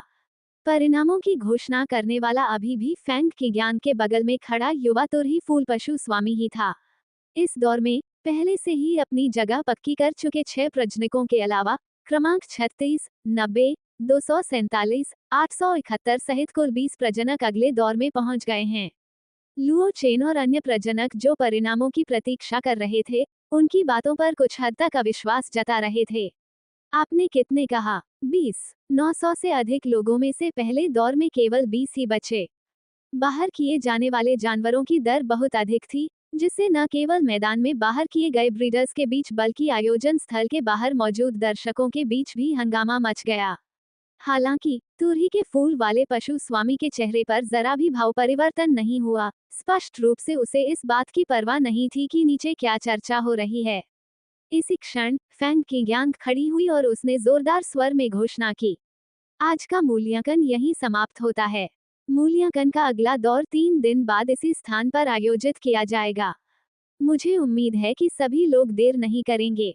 ये कहने के बाद वह सीधे मंच से गायब हो गया और उसके तुरंत बाद चांग हेंग भी गायब हो गया। लुओ यूहिंग लियांग क्यू के साथ चली गई, शायद दोनों को किसी बात पर चर्चा करनी थी। शेष 2 नामात्र के न्यायाधीश, city guard captain Zhang Qi और law enforcement team captain Cheng Chao, भीड़ को अंतिम रूप से तितर बितर करने के लिए जिम्मेदार थे। हालांकि झांग क्यूई काफी खुश दिख रहे थे, उनके चेहरे पर एक चौड़ी मुस्कान थी। इससे बगल में खड़ी चेंग चाओ को उसका घमंडी चेहरा देखने की बिल्कुल भी इच्छा नहीं हुई। अपने अधीनस्थों को भीड़ को तितर बितर करने का निर्देश देते हुए वह मन ही मन सोच रहा था। इसके बाद वो नगर प्रमुख के पास शिकायत करने जाएगा और अगले मूल्यांकन को उनकी कानून प्रवर्तन टीम के मानक बीस्ट मास्टर में बदलवा देगा। आखिरकार उनकी कानून प्रवर्तन टीम एक विशिष्ट दस्ता थी, वे नगर रक्षक दल को उन्हें दबाने नहीं दे सकते थे। ... जैसे ही लुओ चेन नगर रक्षक दल की व्यवस्था के अनुसार चौक के बाहर की ओर बढ़ा, नगर रक्षक दल की वर्दी पहने एक मासूम चेहरे वाला किशोर उसके पास आया। उसने बड़े ध्यान से उससे कहा, धन्यवाद। लुओ चेन ने असमंजस भरी नजरों से उसकी ओर देखा। उसे समझ नहीं आ रहा था कि वो उससे ऐसा क्यों कह रहा है। जब उसने अपने सिर पर थंडरक्लैप बर्ड को देखा तभी उसने प्रतिक्रिया दी और अपना हाथ हिलाया। आपका स्वागत है, मैं बस अपनी प्रतियोगिता पूरी करने की कोशिश कर रहा था। हालांकि मासूम चेहरे वाले उस किशोर ने लुओ चेन के आसपास से गुजर रहे राहगीरों को किनारे कर दिया, अपने स्टोरेज ब्रेसलेट से एक वस्तु निकाली और उसे सौंप दी। लुओ चेन ने इसे स्वीकार नहीं किया और विनम्रतापूर्वक मना करते हुए कहा, आपको इतना विनम्र होने की आवश्यकता नहीं है। लेकिन जब लुओ चेन इनकार में हाथ हिला रहा था, तभी उस किशोर ने उसका एक हाथ पकड़ लिया, उसमें वो वस्तु रख दी और फिर दूसरी दिशा में भाग गया। लुओ चेन ने पीछे हटते हुए किशोर को देखा, असहाय होकर अपना सिर हिलाया और अपने हाथ में हवा से सजे पैटर्न वाले अयस्क को वापस अपने कंगन में रख लिया। ये वस्तु थंडरक्लैप बर्ड के विकास के दौरान उपभोग किए गए गरज पैटर्न वाले अयस्क के साथ स्पिरिट रैंक के अपेक्षाकृत दुर्लभ संसाधन थे। रैपिड ईगल द्वारा बिना विकसित हुए स्पिरिट रैंक तक पहुंचने के लिए इनका उपयोग एक सामान्य सामग्री के रूप में किया जाता था। जिस दिशा से वह चौक में दाखिल हुआ था, उसी दिशा में चलते हुए उसने सचमुच लुओ यांग को उसकी ओर हाथ हिलाते हुए देखा। भाई, तुम कमाल हो। तुमने सचमुच रैपिड ईगल को विकसित कर दिया। आपको नहीं पता कि मेरे आसपास के लोगों के चेहरों पर कितने अद्भुत भाव थे। उन्होंने असल में कहा कि आप उस बीस्ट मास्टर का दुरुपयोग कर रहे थे। अगर दुरुपयोग से बीस्ट मास्टर विकसित हो सकता है, तो उन्हें खुद भी इसे आजमा कर देखना चाहिए। जैसे ही वह लुओ यांग के पास पहुंचा, उसने लड़के को लगातार बड़बड़ाते हुए सुना। लुओ चेन मुस्कुराया और कुछ वाक्यों तक उसकी बातों का समर्थन किया। थोड़ी देर बात करने के बाद भी लुओ यांग को लुओ युहिंग नहीं दिखा और उसने उलझन में पूछा, पिताजी कहाँ हैं? लुओ चेन ने अपना टर्मिनल खोला और लुओ युहिंग द्वारा भेजा गया संदेश देखा। इंतजार करने की जरूरत नहीं है, उसे कुछ काम है और वह चाहता है कि हम पहले वापस चले जाएं। अच्छा, ठीक है। हालांकि जब लुओ यांग ने टैक्सी बुलाने की कोशिश की, तो संभवतः भारी भीड़ के कारण उसे काफी देर तक टैक्सी नहीं मिली। लुओ यांग ने नाखुशी से बुदबुदाते हुए कहा, अगला बीस्ट मास्टर जिसके साथ मैं अनुबंध करूं, वह ऐसा होना चाहिए जिसे सवारी के रूप में इस्तेमाल किया जा सके। लुओ चेन ने देखा कि टैक्सी मिलना असंभव था, और सौभाग्य से चेन्यांग पेट स्टो की गली बहुत दूर नहीं थी, केवल लगभग 10 किलोमीटर दूर थी। स्पिरिट रैंक बीस्ट मास्टर जैसी शारीरिक क्षमता के साथ यह महज एक सैर थी। चलो वापस चलते हैं। लुओ चेन का सुझाव सुनकर लुओ यांग तुरंत सहमत हो गया। इसके बाद दोनों भाई अपने बगल में चल रहे पैदल यात्रियों पर ध्यान देते हुए चेन्यांग पेट स्टो की ओर चल पड़े। शाओ यांग, तुम किस तरह के दूसरे पशु स्वामी को नियुक्त करने की योजना बना रहे हो? अरे, मैं एक ऐसे बीस्ट मास्टर को अनुबंधित करना चाहता हूँ जिसका उपयोग सवारी के रूप में किया जा सके, अधिमानतः एक जो उड़ सके, ये और भी बेहतर होगा। क्या चियान सवारी बनने की आवश्यकताओं को पूरा नहीं कर सकता? अरे, इसकी बात ही मत करो। चियान अपनी गति के लिए मशहूर नहीं है। ये लड़ाई के लिए तो ठीक है, लेकिन इसकी यात्रा की गति बहुत ही औसत है। लुओ चेन ने सहमति में सिर हिलाया, तो क्या आपको कोई ऐसा बीस्ट मास्टर मिला है जो आपको पसंद हो? लुओ यांग ने निराशा में अपना सिर हिलाया। चूंकि उसके पिता और भाई दोनों ही पशुपालक थे, इसलिए उसके मानदंड बहुत ऊंचे थे, और स्वाभाविक रूप से वह साधारण पशुपालकों को पसंद नहीं करता था। आपकी आवश्यकता यह है कि यह उड़ सके और सवारी के रूप में काम कर सके, है ना? मैं आपके लिए जल्द ही इस पर नजर रखूंगा। लुओ यांग ने शर्मिंदा होकर अपने बाल खुजलाए और लुओ चेन की ओर मुड़ गया। भाई, अगर इसमें युद्ध क्षमता भी अधिक हो और ये दिखने में भी शानदार हो तो और भी अच्छा होगा। लुओ चेन ने लुओ यांग को मनोरंजक ढंग से देखा, लेकिन वह युवक की मान सम्मान बचाने की इच्छा को भी समझ सकता था।